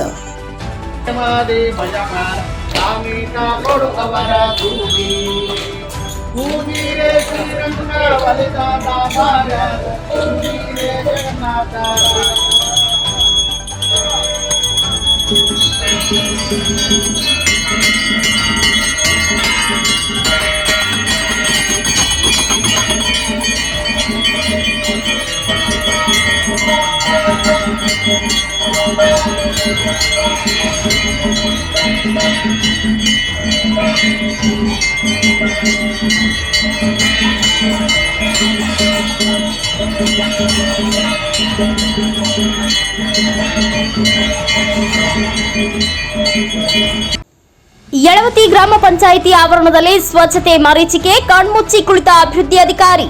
ಹೌದು, ಗದಗ ಜಿಲ್ಲೆಯ ಲಕ್ಷ್ಮೇಶ್ವರ ತಾಲೂಕಿನ ಯಳವತಿ ಗ್ರಾಮ ಪಂಚಾಯಿತಿಯ ಆವರಣದಲ್ಲಿ ಸ್ವಚ್ಛತೆ ಎನ್ನುವುದು ಮರೀಚಿಕೆಯಾಗಿದೆ.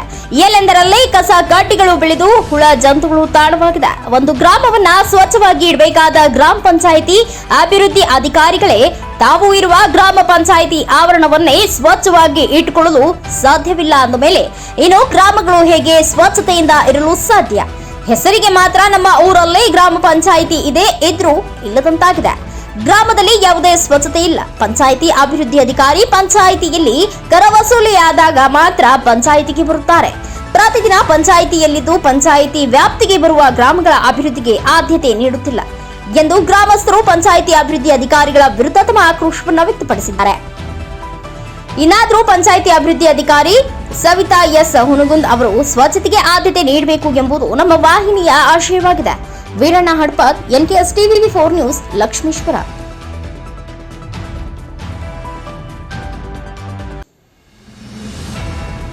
ಮೂಷಿಗೆರೆ ಕ್ಲಸ್ಟರ್ನ ಪ್ರಾಥಮಿಕ ವಿಭಾಗಗಳ ಪ್ರತಿಭಾ ಕಾರಂಜಿ ಸ್ಪರ್ಧೆಗಳು ಸರ್ಕಾರಿ ಹಿರಿಯ ಪ್ರಾಥಮಿಕ ಶಾಲೆಯಲ್ಲಿ ಸರ್ಜಾಪುರದಲ್ಲಿ ನೆರವೇರಿದವು. ಉದ್ಘಾಟನಾ ಕಾರ್ಯಕ್ರಮದ ಅಧ್ಯಕ್ಷತೆಯನ್ನ ಎಸ್ಡಿಎಂಸಿ ಅಧ್ಯಕ್ಷರಾದ ಶ್ರೀಯುತ ಮಹಾಂತೇಶ್ ನಾಯಕ್ ವಹಿಸಿದರು. ಕಾರ್ಯಕ್ರಮದ ಉದ್ಘಾಟನೆಯನ್ನ ಗ್ರಾಮ ಪಂಚಾಯಿತಿ ಅಧ್ಯಕ್ಷರಾದ ಲಕ್ಷ್ಮೀಬಾಯಿ ರಾಠೋಡ್ ಉದ್ಘಾಟಿಸಿದರು. ಕಾರ್ಯಕ್ರಮದಲ್ಲಿ ಮೂಷಿಗೇರಿ ಸಿಆರ್ಪಿ ಶ್ರೀ ಶ್ರೀಧರ್ ಕೆ ಯಕ್ಕಂಚೇಸ್ ಅವರು ಪ್ರಾಸ್ತಾವಿಕ ನುಡಿಗಳನ್ನಾಡಿದರು. ಕಾರ್ಯಕ್ರಮದಲ್ಲಿ ಶಾಲೆಯ ಪ್ರಭಾರಿ ಪ್ರಧಾನ ಗುರುಮಾತೆಯರಾದ RM ನದಾಫ್ ಹಾಗೂ VA Hadimani, SK ಸರಗಣಾಚಾರ್, SA ಜಿಗಳೂರ್, SK ಒಂಟೆ, ಸುಧಾ ಜಾಡರ್, RJ ಮ್ಯಾಕರ್, KS ವನ್ನಾಳ್ ಸೇರಿದಂತೆ ಇನ್ನು ಅನೇಕರು ಈ ಒಂದು ಕಾರ್ಯಕ್ರಮದಲ್ಲಿ ಉಪಸ್ಥಿತರಿದ್ದರು. ಪರಶುರಾಂಪುರ ಹೋಬಳಿಯ ಜಾಜೂರು ಗ್ರಾಮಕ್ಕೆ ಪೊಲೀಸ್ ಸ್ಟೇಷನ್ ಮಂಜೂರು ಮಾಡುತ್ತೇನೆ, ಶಾಸಕ ಟಿ ರಘುಮೂರ್ತಿ ಅಭಿಮತ. ಚಿತ್ರದುರ್ಗ ಜಿಲ್ಲೆ ಚಳ್ಳಕೆರೆ ತಾಲೂಕಿನ ಪರಶುರಾಂಪುರ ಹೋಬಳಿಯ ಜಾಜೂರು ಗ್ರಾಮಕ್ಕೆ ಪೊಲೀಸ್ ಠಾಣೆ ಮಾಡಿಕೊಡುತ್ತೇನೆ, ಅಲ್ಲದೆ ಸುತ್ತಮುತ್ತಲಿನ ರೈತರ ಜಮೀನಿನ ದಾರಿ ವಿಚಾರವಾಗಿ ಎಲ್ಲ ಸಮಸ್ಯೆಯನ್ನ ರೈತರಿಗೆ ಬಗೆಹರಿಸಿಕೊಡುತ್ತೇನೆ ಎಂದು ಶಾಸಕ ಟಿ ರಘುಮೂರ್ತಿ ಭರವಸೆ ನೀಡಿದರು. ಇವರು ನಗರದ ತಾಲೂಕು ಕಚೇರಿ ಮುಂಭಾಗ ಕರ್ನಾಟಕ ರಾಜ್ಯ ರೈತ ಸಂಘ ವತಿಯಿಂದ ಗ್ರಾಮಾಂತರ ಪೊಲೀಸ್ ಠಾಣೆ ಜಾಜೂರಿಗೆ ನೀಡಬೇಕು ಹಾಗೂ ವಿವಿಧ ಬೇಡಿಕೆಗಳನ್ನು ರೈತರು ಪ್ರತಿಭಟಿಸುತ್ತಿದ್ದ ಸಂದರ್ಭದಲ್ಲಿ ಶಾಸಕ ಟಿ ರಘುಮೂರ್ತಿ ಅವರಿಗೆ ಸಾಂತ್ವನ ಹೇಳಿ ಮಾತನಾಡಿದ ಇವರು, ಇತ್ತೀಚಿನ ದಿನಗಳಲ್ಲಿ ನಗರ ಹಾಗೂ ಹೋಬಳಿ ಗ್ರಾಮಾಂತರ ಪ್ರದೇಶಗಳು ಬೆಳೆಯುತ್ತಿವೆ. ಅದಕ್ಕೆ ಪೂರಕವಾದ ಮೂಲಭೂತ ಸೌಕರ್ಯ ಗ್ರಾಮಾಂತರ ಪೊಲೀಸ್ ಠಾಣೆ ಹೋಬಳಿ ಮಟ್ಟದ ಉನ್ನತೀಕರಣವನ್ನ ಸಮರ್ಪಕವಾಗಿ ರೈತರ ಹಿತದೃಷ್ಟಿಯಿಂದ ನಾನು ಶಾಸಕನಾಗಿ ಮಾಡಿಕೊಡುತ್ತೇನೆ. ಅಲ್ಲದೆ ಕೆಲವು ರೈತರು ಜಮೀನಿನ ದಾರಿ ವಿಚಾರವಾಗಿ ಹಲವಾರು ವಿಚಾರಗಳು ನಮ್ಮ ಗಮನಕ್ಕೆ ಬಂದಿವೆ. ಈ ವಿಚಾರದ ಬಗ್ಗೆ ತಹಸೀಲ್ದಾರ್ ಜೊತೆಗೆ ಮಾತನಾಡಿ ರೈತರ ಜಮೀನಿನ ದಾರಿ ವಿಚಾರವನ್ನ ಬಗೆಹರಿಸಿಕೊಡುತ್ತೇನೆ ಹಾಗೂ ಜಾಜೂರು ದೊಡ್ಡ ಗ್ರಾಮವಾಗಿದ್ದು 2005ರಿಂದ ರೈತ ಸಂಘದ ಮುಖಂಡರುಗಳು ಪೊಲೀಸ್ ಠಾಣಾ ವಿಚಾರವಾಗಿ ನಮ್ಮ ಗಮನಕ್ಕೆ ತಂದಿದ್ರು. ಈ ಹಿನ್ನೆಲೆಯಲ್ಲಿ ರೈತರು ಈ ವಿಷಯವಾಗಿ ತಲೆಕೆಡಿಸಿಕೊಳ್ಳಬಾರದು. ನಾನು ಸರ್ಕಾರಕ್ಕೆ ಒತ್ತಡ ಹಾಕಿ ನಿಮ್ಮೆಲ್ಲ ಸಮಸ್ಯೆಗಳನ್ನ ಪೂರ್ಣ ಬಗೆಹರಿಸುತ್ತೇನೆ ಎಂದು ಭರವಸೆ ನೀಡಿದರು. ಈ ಸಂದರ್ಭದಲ್ಲಿ ತಾಲೂಕು ದಂಡಾಧಿಕಾರಿ ರೆಹಾನ್ ಪಾಷಾ, ಅಡಿಷನಲ್ SP ಕುಮಾರಸ್ವಾಮಿ, ರೈತ ಸಂಘದ ಮುಖಂಡ KP ಬೋತಯ್ಯ, ರೈತ ಸಂಘದ ತಾಲೂಕು ಅಧ್ಯಕ್ಷ ಹಂಪಣ್ಣ, ಜಿಲ್ಲಾಧ್ಯಕ್ಷರು ಧನಂಜಯ, ತಿಪ್ಪೇಸ್ವಾಮಿ, ರಾಜಣ್ಣ, ಸಂತೋಷ್ ಕುಮಾರ್, ಮುನಿಯಕ್ಕ ಸೇರಿದಂತೆ ಅನೇಕ ರೈತ ಸಂಘದ ಮುಖಂಡರು ಭಾಗಿಯಾಗಿದ್ದರು. ಮೌನೇಶ್ ಆಚಾರ್ಯ, NKS TV4 ನ್ಯೂಸ್, ಚಳ್ಳಕೆರೆ. ಸಮಸ್ಯೆಯನ್ನು ಗ್ರಾಮಾಂತರ ಪೊಲೀಸ್ ಠಾಣೆ ನಿಭಾಯಿಸುತ್ತೆ. ಚಳ್ಳಕೆರೆ ನಗರದಲ್ಲಿರ್ತಕ್ಕಂಥ ಪೊಲೀಸ್ ಸ್ಟೇಷನ್ ಚಳ್ಳಕೆರೆ ನಗರವನ್ನು ನಿಭಾಯಿಸುತ್ತೆ. ಇದೆಲ್ಲವನ್ನು ಮನಗಂಡು ಜಾಜೂರು ಪೊಲೀಸ್ ಸ್ಟೇಷನ್ ಗಡಿ ಭಾಗದಲ್ಲಿರ್ತಕ್ಕಂಥ ಜಾಜೂರು ಆಂಧ್ರದ ಗಡಿ ಭಾಗದಲ್ಲಿ ನಾವೆಲ್ಲ ಪರಶುರಾಂಪುರಕ್ಕೆ ಹೋಗ್ಬೇಕಾಗಿತ್ತೆ. ದೊಣ್ಣಿಹಳ್ಳಿ, ತಿಪ್ಪರೊಡ್ಡಹಳ್ಳಿ, ಬಾದಿಹಳ್ಳಿ, ದೊಣ್ಣಿಹಳ್ಳಿ, ತಿಪ್ಪರೊಡ್ಡಹಳ್ಳಿ, ಓಬಳಾಪುರ, ಬಸಾಪುರ, ರೇಣುಕಾಪುರ, ಬಾಟಂದೇರಿ ಕೋಟೆ ಇವೆಲ್ಲ ನಾವು ಪರಶುರಾಂಪುರಕ್ಕೆ ಹೋಗ್ಬೇಕಾಗುತ್ತೆ. ಪರಶುರಾಂಪುರಕ್ಕೆ ಹೋಗ್ಬೇಕಾದ್ರೆ ಮಧ್ಯೆಯಲ್ಲಿ ನಮ್ಮ ಬಸ್ಸಿನ ಸೌಕರ್ಯ ಇಲ್ಲ. ಚಳ್ಳಕೆರೆಗೆ ಬಂದು ಹೋಗ್ಬೇಕು. 70 ಕಿಲೋಮೀಟರ್ ದೂರದಲ್ಲಿ ಅವತ್ತು ನಾವು ಪರಶುರಾಂಪುರ ಸೇರ್ಬೇಕಾಗುತ್ತೆ. ಆಮೇಲೆ ಪರಶುರಾಂಪುರ ಪೊಲೀಸರು ಆ ಹಳ್ಳಿಗೆ ಹೋಗೋಕ್ಕೆ ಕೇವಲ 1-2 ಗಂಟೆ ಸಮಯ ಬೇಕು. ಅಷ್ಟೊತ್ತಿಗೆ ಗಂಭೀರ ಗಲಾಟೆ ನಿಭಾಯಿಸೋದಾಗಲ್ಲ, ಪೊಲೀಸರು ನಿಭಾಯಿಸೋದಾಗಲ್ಲ. ಅದರಿಂದ ಜಾಜೂರಲ್ಲಿ ನಕ್ಸಲ್ ಪೀಡಿತ ಪ್ರದೇಶ ಅಂತ ಸರ್ಕಾರನೇ ಘೋಷಣೆ ಮಾಡಿದೆ. 2005ರಿಂದ ನಾವು ಸರ್ಕಾರಕ್ಕೆ ಒತ್ತಾಯ ಮಾಡ್ತಾ ಇದ್ದೀವಿ. ಸರ್ಕಾರದಲ್ಲಿ ಅನುಮೋದನೆ ಆಗಿದೆ ಪೊಲೀಸ್ ಸ್ಟೇಷನ್ ಮಾಡಬೇಕಂತ ಜಾಜೂರನ್ನ. ಆದರೆ ಇಲ್ಲಿವರೆಗೂ ಪೊಲೀಸ್ ಸ್ಟೇಷನ್ ಮಾಡಲಿಕ್ಕೆ ಸರ್ಕಾರ ಆಸಕ್ತಿ ವಹಿಸ್ತಾ ಇಲ್ಲ. ಜೊತೆಗೆ ಈ 3 ತಾಲೂಕುಗಳು ಚಳ್ಳಕೆರೆ, ಹಿರಿಯೂರು, ಮೊಳಕಾಲ್ಮೂರು ತಾಲೂಕುಗಳಲ್ಲಿ ನಾವೆಲ್ಲ ತಿಳ್ಕೋಬೇಕಾಗುತ್ತೆ. ಎಷ್ಟು ಮಿನಿ ವಿಧಾನಸೌಧ ಇದೆ ಇಲ್ಲಿ. ಅದರಲ್ಲಿ ಒಬ್ಬ ವಿಭಾಗಾಧಿಕಾರಿಯನ್ನು ನೇಮಕ ಮಾಡಿದ್ರೆ ಈ 3 ತಾಲೂಕಿನ ರೈತರ ಸಮಸ್ಯೆಗಳನ್ನು ಇಲ್ಲೇ ಬಗೆಹರಿಸಬಹುದು. ಒಂದು ತಿಂಗಳೊಳಗಾಗಿ ಸಮಸ್ಯೆ ಬಗೆಹರಿಸಬಹುದು. ಒಂದು ಪ್ರಾಣಿ ಬದಲಾವಣೆ ಮಾಡೋಕ್ಕೆ ತಿಳ್ಕೋಬೇಕು, ಒಂದು ಖಾತೆ ಬದಲಾವಣೆ ಮಾಡೋಕ್ಕೆ ತಿಳ್ಕೋಬೇಕು, ಆಮೇಲೆ ಹಾಸ್ಪಿಟಲ್ ಕೇಸ್ಗೆ ತಿಳ್ಕೋಬೇಕು. ಅದೇ ವಿಭಾಗಾಧಿಕಾರಿ ನೇಮಕ ಮಾಡಿದ್ರೆ, ಒಬ್ಬ ಅಧಿಕಾರಿ ನೇಮಕ ಮಾಡಿದ್ರೆ ರೈತರಿಗೆ ಖರ್ಚು ವೆಚ್ಚ ತಗುಲುತ್ತೆ, ಭಾಳ ಕಡಿಮೆ ಆಗುತ್ತೆ, ಕೆಲಸಗಳು ಮಾಡುತ್ತೆ, ಶೀಘ್ರವಾಗುವುದು ನಮಗೆ ಒತ್ತಾಯ. ಆ ನಿಟ್ಟಲ್ಲಿ ಇವತ್ತು ಜಿಲ್ಲಾಧಿಕಾರಿಗಳು ಬರಬೇಕು, ಜಿಲ್ಲಾ ಪೊಲೀಸ್ ವರಿಷ್ಠಾಧಿಕಾರಿಗಳು ಬರಬೇಕು ಇಲ್ಲಿಗೆ, ಆಮೇಲೆ ಶಾಸಕರು ಬರಬೇಕು. ಆ 3 ಜನ ಬಂದು ನಮ್ಮ ಮನವಿಯನ್ನು ಆಲಿಸಬೇಕು. ಜೊತೆಗೆ ಪಾಲ್ಗೊಂಡಹಳ್ಳಿ ಮತ್ತು ಪರಶುರಾಂಪುರ ಗ್ರಾಮಗಳಲ್ಲಿ ಕಾರ್ಯ ಸಮಸ್ಯೆಗಳನ್ನು ಇವತ್ತುವರೆಗೂ ನಿಭಾಯಿಸೋಕ್ಕಾಗ್ತಾ ಇಲ್ಲ. ಸುಮಾರು ನೋಟಿಸ್ ಕೊಡೋದು, ಬೇರೆ ಕೆಲಸಕ್ಕೆ ಹೋಗೋದು, ಇಂಥವು 3-4 ನೋಟಿಸನ್ನು ಕೊಟ್ಟಿದ್ದಾರೆ ರೈತರಿಗೆ. ಆದರೆ ಅಲ್ಲಿ ದಾರಿಗಳ ಸಮಸ್ಯೆ ಬಗೆಹರಿಸಿಲ್ಲ. ಆ ಸಂಘಟನೆಗಳನ್ನ ಹೊಲದಿಂದ ಮನೆಗೆ ತರೋಕ್ಕಾಗ್ತಾ ಇಲ್ಲ. ಅದರಿಂದ ಇವೆಲ್ಲ ಸಮಸ್ಯೆಯನ್ನು ಬಗೆಹರಿಸಲಿಕ್ಕೆ ಇವತ್ತು ನಾವು ಮಧ್ಯಾಹ್ನ 1 ಗಂಟೆವರೆಗೂ ಎಲ್ಲರೂ ಸಹಕರಿಸಿಕೊಂಡು ಕೂತ್ಕೋಬೇಕು. ನಮ್ಮ ಸಮಸ್ಯೆಗಳನ್ನು ಬಗೆಹರಿಸೋದಕ್ಕೆಲ್ಲ ಬದ್ಧವಾಗಬೇಕು ಅಂತ ಒತ್ತಾಯ ಮಾಡ್ತೀವಿ. ಸತ್ಯಾಗ್ರಹ ಮಾಡ್ತಾರೆ. ಖಂಡಿತವಾಗ್ಲೂ ಅದು ಒಳ್ಳೆಯ ದೃಷ್ಟಿಯಿಂದ ಸಕಾರಾತ್ಮಕವಾಗಿ ನಾವು ಸ್ಪಂದಿಸಬೇಕಾಗ್ತದೆ. ಹಾಗಾಗಿ ಇವತ್ತೇನು ಬಂದು ಇಲ್ಲಿ ಧರಣಿ ಸತ್ಯಾಗ್ರಹ ಮಾಡ್ತಾರೆ ಅಂತ ಹೇಳಿದ್ರು, ಅದಕ್ಕೆ ನಾನು ಬಂದಿದ್ದೀನಿ. ನಾನು ಈಗಾಗಲೇ ಸರ್ಕಾರ ಹಂತದಲ್ಲಿ ಇನ್ನೊಂದು ಕೇಳ್ತಾ ಇದ್ರು, ಇಲ್ಲಿ ಅಸಿಸ್ಟೆಂಟ್ ಕಮಿಷನರ್ ಆಫೀಸ್ ಅಂತ. ನಾನಾಗಲೇ ಮೊದಲೇ ಬಾರಿ ಶಾಸಕನಾದಂಥ ಸಂದರ್ಭದಲ್ಲಿ ಮಾನ್ಯ ಶ್ರೀ ದಿವಂಗತ ಶ್ರೀನಿವಾಸ್ ಪ್ರಸಾದ್ ಅವರು ಆಗ ರೆವಿನ್ಯೂ ಮಿನಿಸ್ಟರ್ ಅವರು ಉತ್ತರವನ್ನು ಕೊಟ್ಟಿದ್ದಾರೆ. ಇಡೀ ರಾಜ್ಯದಲ್ಲಿ 9 ಇಂಥ ಹೋಬಳಿ ಕೇಂದ್ರಗಳನ್ನು ಅಂದರೆ ಇಂಥ ಸಬ್ ಸೆಂಟ್ರ್ ಇಂಥ ಡಿಸ್ಟ್ರಿಕ್ಗಳಲ್ಲಿ 9 ಅದನ್ನು ಗುರುತಿಸಿದ್ದಾರೆ. ಅಸಿಸ್ಟೆಂಟ್ ಕಮಿಷನರ್ ಅದರಲ್ಲಿ ಚಳ್ಳಕೆರೆನೂ ಕೂಡ 9 ಉತ್ತರನೂ ಕೂಡ ಕೊಡ್ತಿದ್ದಾರೆ. ಬಹುಶಃ ಮುಂದೆ ಮಾಡೋಂಥ ಸಂದರ್ಭದಲ್ಲಿ ಖಂಡಿತವಾಗ್ಲೂ ಮಾಡ್ತಾರೆ. ಈ ಬೇಡಿಕೆಯನ್ನು, ನಿಮ್ಮ ಬೇಡಿಕೆ ಏನಿದೆ ಅದನ್ನು ಖಂಡಿತವಾಗ್ಲೂ ಈಡೇರಿಸುವಂಥ ಕೆಲಸ ನಾನು ಸರ್ಕಾರದ ಹಂತದಲ್ಲಿ ಸರಿ ಮಾಡ್ತೀನಿ ಅಂತೇಳಿ ಈಗಾಗಲೇ ಅದಕ್ಕೆ ಪೂರಕವಾಗಿ ನಮ್ಮ ಅಸಿಸ್ಟೆಂಟ್, ನಮ್ಮ ಅಡಿಷನಲ್ SP ಕುಮಾರಸ್ವಾಮಿ ಅವರು ಕೂಡ ಈಗಾಗಲೇ ಮಾಹಿತಿಯನ್ನು ಕೊಟ್ಟರು. ಅವ್ರಿಗೂ ಕೂಡ ಈಗಾಗಲೇ SP ಅವ್ರಿಗೆ ನಾವು ಬೇರೆ ಸಂದರ್ಭದಲ್ಲಿ ಸರ್ಕಾರಕ್ಕೆ ಅವರು SP ಅವರು ಹೇಳಿ ಅವ್ರ ಮುಖಾಂತರ ಜಿಲ್ಲಾಧಿಕಾರಿ ಮುಖಾಂತರ ಅಸಿಸ್ಟೆಂಟ್ ಕಮಿಷನರ್ ಆಫೀಸ್ಗೆ ಹಾಕಬೇಕಂತ ಇಂಥ ಎಲ್ಲ ವ್ಯವಸ್ಥೆಗಳನ್ನು ನಾವು ಆಮೇಲೆ ಇನ್ನೊಂದು ಗೊತ್ತಿಲ್ಲ, ಅದನ್ನು ಇನ್ನೊಂದು ಸಾರಿ ಮಾಡಬೇಡ್ರಿ. RTO ಕೇಳ್ತೀನಿ, RTO ಇನ್ನೊಂದು ಸಾರಿ ಧರಣಿ ಬೇಡ, ಇದ್ರಾಗೆ ಐತೆ ಅಂತ ತಿಳ್ಕೊಂಡ್ಬಿಡ್ತೀವಿ. ಈ ವಿಷಯನ ಐತೆ ಅಂತ ತಿಳ್ಕೊಂಡ್ಬಿಡ್ತೀವಿ. RTO ಆಫೀಸನ್ನು ಕೇಳಿದ್ರೆ ಬಹುತಣ ಅಂತ ಮಾಡಿಬಿಡ್ರಿ, ಯಾಕಂದ್ರೆ ಇನ್ನೊಂದು ಸಾರಿ ಟೆಂಟಾಗ ಬರ್ತದೆ ಅಲ್ವಾ. RTO office, assistant commissioner office, ಇಲ್ಲಿ ಟೌನಲ್ಲಿ ಗ್ರಾಮಾಂತರ ಪೊಲೀಸ್ ಸ್ಟೇಷನ್ನು ಮತ್ತು ಜಾಜೂರನ್ನ ಮೇಲ್ದರ್ಜೆಗೇರಿಸಂಥದ್ದು ಇವೆಲ್ಲನೂ ಸೇರಿ ಇವರು ಇವತ್ತು ಮಾಡಿದ್ದಾರೆ ಅಂತ ಭಾವಿಸ್ತೀವಿ.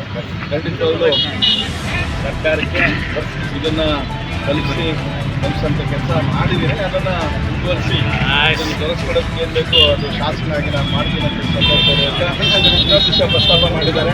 ಈಗಾಗಲೇ ನೀವೇನು ಇದನ್ನು ಹೋಗಿದ್ದೀರಿ ಆಲ್ಗೊಂಡಳ್ಳಿದು, ಅದೇನು ಇನ್ನೊಂದು ಸಾರಿ ಮಾಹಿತಿ ನನಗೆ ಕೊಟ್ಟು ಅಂದರೆ ಏನು, ಯಾಕಂದರೆ ನಾವು ಎಲ್ಲರಿಗೂ ಒಪ್ಸೋಕ್ಕಾಗಲ್ಲ, ಪ್ರತಿಯೊಬ್ಬರಿಗೂ ಒಪ್ಸೋಕ್ಕಾಗಲ್ಲ, 100% ಎಲ್ಲರಿಗೂ ಇದು ಮಾಡಲಿಕ್ಕಾಗಲ್ಲ.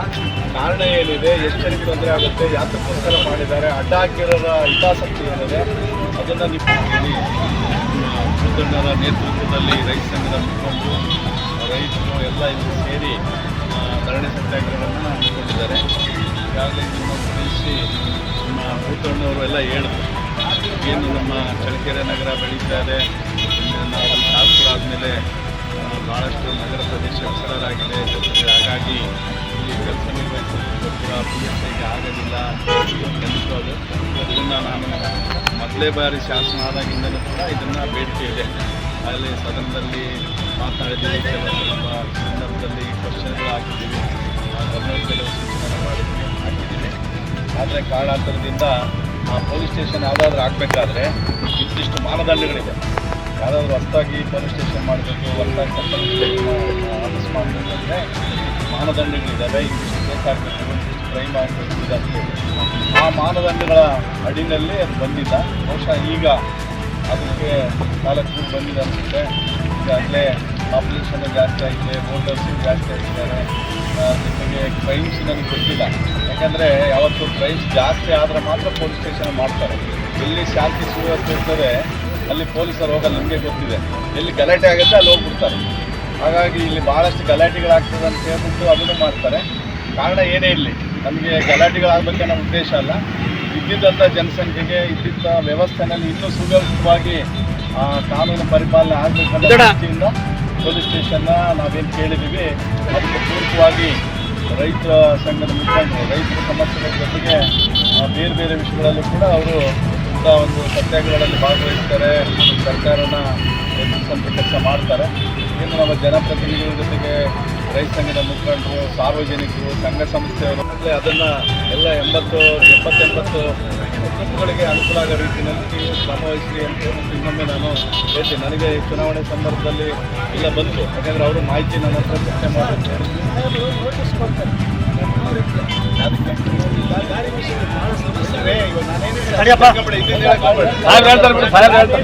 ನಾವೆಲ್ಲ ಕೇಳ್ಕೊಳಕ್ ಬೇಡ ಮಾಡಿ ನೀವೇನು ಹೋಗಿ ನೋಡಿದ್ದೀರಿ, ಇನ್ನೂ ಮಾಹಿತಿ ಏನು ತಗೋಬೇಕು ತಗೊಂಡು ಅದನ್ನ ಏನಿಲ್ಲ 80 ಜನಕ್ಕೆ ಕೆಲವರಿಗೆ ಅನಾನುಕೂಲ ಏನಕ್ಕೋಸ್ಕರ ಆಗೈತೆ ಅವ್ರಿಗೆ ಅದು ದಾರಿ ಅಡ್ಡಪಡಿಸಿರೋದು ತೆಗೆದ್ರೆ ಬೇರೆ ಸಾರ್ವಜನಿಕರಿಗೆ ಏನಾದರೂ ತೊಂದರೆ ಆಗ್ತದಾ ಏನಾಗ್ತದೆ ಅಂತ ಏನಿಲ್ಲ ಅಂದಾಗ 2-3 ಜನಕ್ಕಾದ್ರೂ ಇರಂದರೆ ಅವ್ರದ್ದು ಏನು ಸಮಸ್ಯೆಗಳು ಕೇಳ್ಕೊಂಡ್ರು ಅವ್ರ ಬಗೆಹರಿಸೋಕೆ ಏನು ಬೇಕು ಅದಕ್ಕೆ ಕ್ರಮ ಒಂದು ಕಡೆ ವಹಿಸ್ತೀವಿ.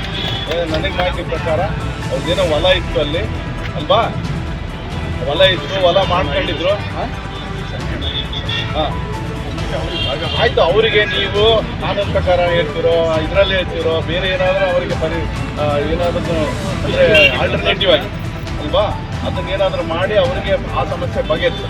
ಇವ್ರು ರೋಡ್ ತೆಗೆಯೋದೇನಿದೆಯಲ್ಲ ಇವು ನನಗೆಲ್ಲ ಫುಲ್ ಇವೆರಡೂ ನೀವು ರೈತ ಸದನದಲ್ಲೂ ಸಹ ಅವರು ಪ್ರಸ್ತಾವನೆ ಮಾಡಿದ್ದಾರೆ. ಇವಾಗ ನಾವು ಕೇಳ್ತಿರೋದು ಜಾಜೂರು OP ಅಪ್ಗ್ರೇಡ್ ಆಗಬೇಕು, ಗ್ರಾಮಾಂತರ ಚಳ್ಳಕೆರೆ ಗ್ರಾಮಾಂತರ ಪೊಲೀಸ್ ಸ್ಟೇಷನ್ ಬರಬೇಕು ಅಂತ ಹೇಳಿ. ಈಗಾಗಲೇ ಇಡೀ ಚಳ್ಳಕೆರೆ ಸುತ್ತಮುತ್ತಲಿನ ಜಾಗಗಳು ಎಲ್ಲ ಕಡೆ ಜನ ಜಾಸ್ತಿ ಆಗ್ತಾ ಇದ್ದಾರೆ, ರೆಸಿಡೆನ್ಸಿಯಲ್ ಏರಿಯಾ ಜಾಸ್ತಿ ಆಗ್ತಾ ಇದೆ. ಹಾಗಾಗಿ ಇಲ್ಲಿ ಗ್ರಾಮಾಂತರ ಪೊಲೀಸ್ ಸ್ಟೇಷನ್ ಬೇಕು ಅಂತ ಹೇಳಿ ಇದು ಮಾಡಿದರೆ, ನಮಗೆ ಅದು ಗೊತ್ತಿದೆಯೋ ಇಲ್ಲ ಗೊತ್ತಿಲ್ಲ. ಒಂದು ಚಿಕ್ಕಜಾಜೂರು OP ಮತ್ತು ಚಳ್ಳಕೆರೆ ಗ್ರಾಮಾಂತರ ಪೊಲೀಸ್ ಠಾಣೆ ಅದರ ಜೊತೆಗೆ ಇಲ್ಲಿ ಹೈವೇ ಇರೋದ್ರಿಂದ ಒಂದು ಟ್ರಾಫಿಕ್ ಪೊಲೀಸ್ ಸ್ಟೇಷನ್ ಬೇಕು ಅಂತ ಹೇಳಿ ಈಗಾಗಲೇ MLA ಸಾಹೇಬರು ಈ ಮೂರಕ್ಕೂ ಇದಾದಷ್ಟು ಬೇಗ ಆಗಬೇಕು ಅಂತ ಹೇಳಿ ಈಗ ಪ್ರಸ್ತಾಪನೆಯನ್ನು ನಮ್ಮ ಕಡೆಯಿಂದ ಆಲ್ರೆಡಿ ನಾವು ಸರ್ಕಾರಕ್ಕೆ ನಾವು ಕಳಿಸಿದ್ದೀವಿ. ಹಾಗಾಗಿ ಎಲ್ಲರಿಗೂ ಗೊತ್ತಿರೋ ಹಾಗೆ ಈಗಾಗಲೇ ಸದನದಲ್ಲಿ ಸಹ ಇದು ಮಾಡಿದ್ದಾರೆ. ಆದರೆ ಇನ್ನು ಮುಂದಿನ ತಿಂಗಳಿಗೆ ಸದನ ಬರ್ತಾ ಇರೋದ್ರಿಂದ ಇವಾಗ ಈ ಮೂರಕ್ಕೆ ಆಲ್ರೆಡಿ ಪ್ರಸ್ತಾಪನೆ ಕಳಿಸಿರೋದ್ರಿಂದ ನಮ್ಮ ಶಾಸಕರು ದಯವಿಟ್ಟು ಇದರಿಂದ ಮತ್ತು ಎಲ್ಲರ ಸಾರ್ವಜನಿಕ ಸೇವೆಗೆ ಬೇಗ ಸಿಗುವ ಹಾಗೆ ಅವರು ಮಾಡ್ತಾರೆ ಅಂತ ಹೇಳಿ ನಮಗೆ ವಿಶ್ವಾಸ ಇದೆ. ಹಾಗಾಗಿ ನಾವು ಆ ನಿಟ್ಟಿನಲ್ಲಿ ಸಾಹೇಬರನ್ನ ಪೊಲೀಸ್ ಇಲಾಖೆ ವತಿಯಿಂದ ತಪ್ಪು ಆದರೆ ಸಾರ್ವಜನಿಕರಿಂದ ಅನುಕೂಲ ಆಗುತ್ತೆ ಅಂತ ಹೇಳಿ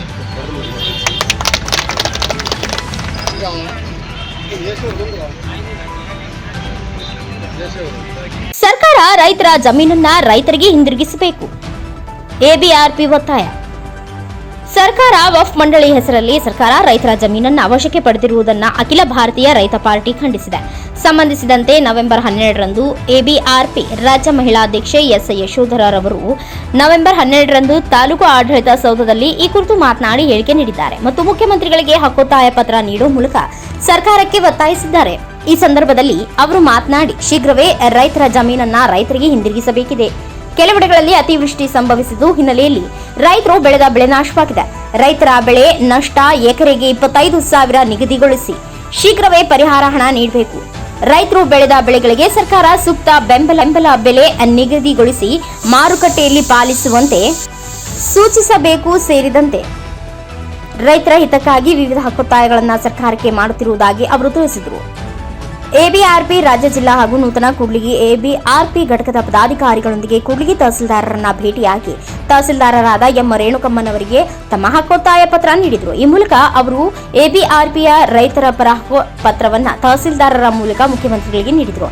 ಈ ಸಂದರ್ಭದಲ್ಲಿ ಮುಖಂಡರಾದ ಕಕ್ಕುಪ್ಪಿ ಎಂ ಬಸವರಾಜ್ ಹಾಗೂ ಯಶೋಧರರವರು ನೆರೆದವರನ್ನ ಉದ್ದೇಶಿಸಿ ಮಾತನಾಡಿದರು. ಮುಖಂಡರಾದ ಕಾಲ್ಚಿಟ್ಟಿ ಕೃಷ್ಣಪ್ಪ, ತಾಲೂಕು ಘಟಕದ ಅಧ್ಯಕ್ಷರಾದ ಅಬ್ಬುಪಲ್ಲಾಪುರ ಚನ್ನಬಸಪ್ಪ, ಮಹಿಳಾ ಅಧ್ಯಕ್ಷೆ ಟಿ ಭಾಗ್ಯಮ್ಮ, ಬಿ ನರಸಿಂಹಪ್ಪ, ಮಹಿಳಾ ಮುಖಂಡರಾದ ವೀರಮ್ಮ ಸೇರಿದಂತೆ ಇನ್ನು ಅನೇಕರು ಉಪಸ್ಥಿತರಿದ್ದರು. VG Vrishabhendra, NKS TV4 news, Kudligi.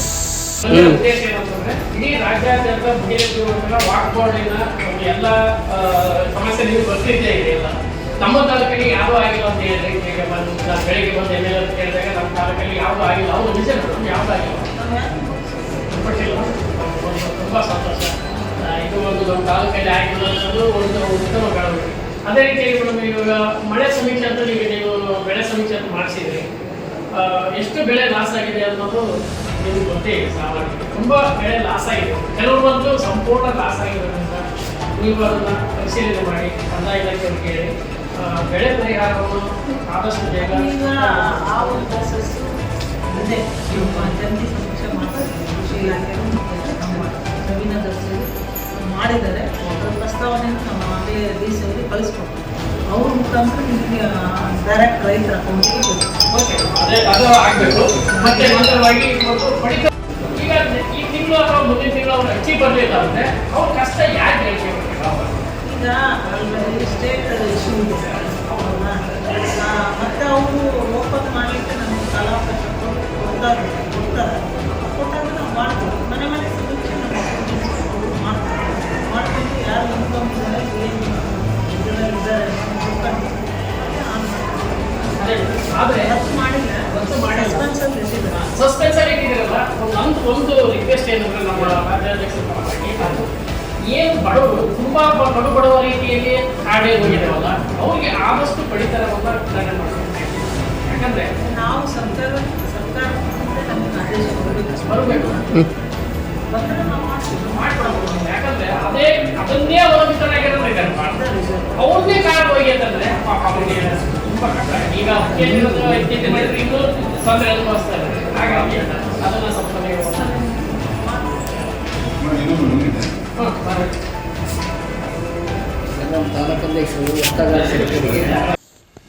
ಅಕಾಲಿಕ ಮಳೆ ಕಟಾವಿಗೆ ಬಂದಿದ್ದ ಭತ್ತದ ಬೆಳೆ ನಾಶ. ತಾಲೂಕಿನಲ್ಲಿ ಗುರುವಾರ ಸುರಿದ ಅಕಾಲಿಕ ಮಳೆಯಿಂದಾಗಿ ಕಟಾವಿಗೆ ಬಂದ ಭತ್ತದ ಬೆಳೆ ನೆಲಕಚ್ಚಿದ್ದು ಇಳುವರಿ ಕುಂಠಿತವಾಗುವ ಸಾಧ್ಯತೆ ಇದೆ ಎಂದು ರೈತರು ಆತಂಕ ವ್ಯಕ್ತಪಡಿಸುತ್ತಿದ್ದಾರೆ. ಕೊಯ್ಲಿಗೆ ಸಿದ್ಧಗೊಂಡ ಭತ್ತದ ಗದ್ದೆ ಸಂಪೂರ್ಣವಾಗಿ ನೆಲಕಚ್ಚಿದ್ದು ಬೆಳೆ ಉತ್ತಮವಾಗಿದ್ದರೂ ಮಳೆಯಿಂದ ಭತ್ತದ ಬೆಲೆ ಹಾಗೂ ಇಳುವರಿಯ ಮೇಲೆ ಪ್ರಭಾವ ಬೀರುತ್ತದೆ ಎಂದು ರೈತ ತಿಮ್ಮಣ್ಣ ನಾಯಕ ಮಲ್ಲಾಪುರ್ ಆತಂಕ ವ್ಯಕ್ತಪಡಿಸಿದರು. ತಾಲೂಕಿನ ಕರ್ನಾಟಕಿ ಹೋಬಳಿಯ ವ್ಯಾಪ್ತಿಯ ಮಲ್ಲಾಪುರ, ಕಲ್ಲೂರು, ಬೂತಲದಿನ್ನಿ, ಮುಳ್ಳೂರು ಗ್ರಾಮದ ಭತ್ತದ ಗದ್ದೆಗಳು ಸಂಪೂರ್ಣವಾಗಿ ನೆಲಕಚ್ಚಿವೆ. ಭತ್ತ ನೆಲಕ್ಕೆ ಬಿಟ್ಟಿಲ್ಲ, ಮೊಳಕೆ ಒಡೆಯುವ ಸಾಧ್ಯತೆ ಇದ್ದು ಒಂದೆರಡು ದಿನ ಬಿಸಿಲು ಬಂದ್ರೆ ಮಾತ್ರ ಕೊಯ್ಲು ಸಾಧ್ಯವಾಗುತ್ತದೆ. ಇಲ್ಲದಿದ್ದರೆ ಇನ್ನು ಹೆಚ್ಚಿನ ನಷ್ಟ ಅನುಭವಿಸಬಹುದು ಎಂದು ಈ ಭಾಗದ ರೈತರು ಆತಂಕ ವ್ಯಕ್ತಪಡಿಸಿದ್ದಾರೆ. Venkatesh Nayak, NKS TV4 news, Sindhanur. ಇದಿಷ್ಟು ಈ ದಿನದ ಪ್ರಮುಖ ಸುದ್ದಿಗಳ ನ್ಯೂಸ್ ಬುಲೆಟಿನ್. ನಿರಂತರ ಸುದ್ದಿಗಳಿಗಾಗಿ ನೋಡ್ತಾ ಇರಿ NKS TV4. ಇದು ನಿರಂತರ ಕಾರ್ಯಪಡೆ.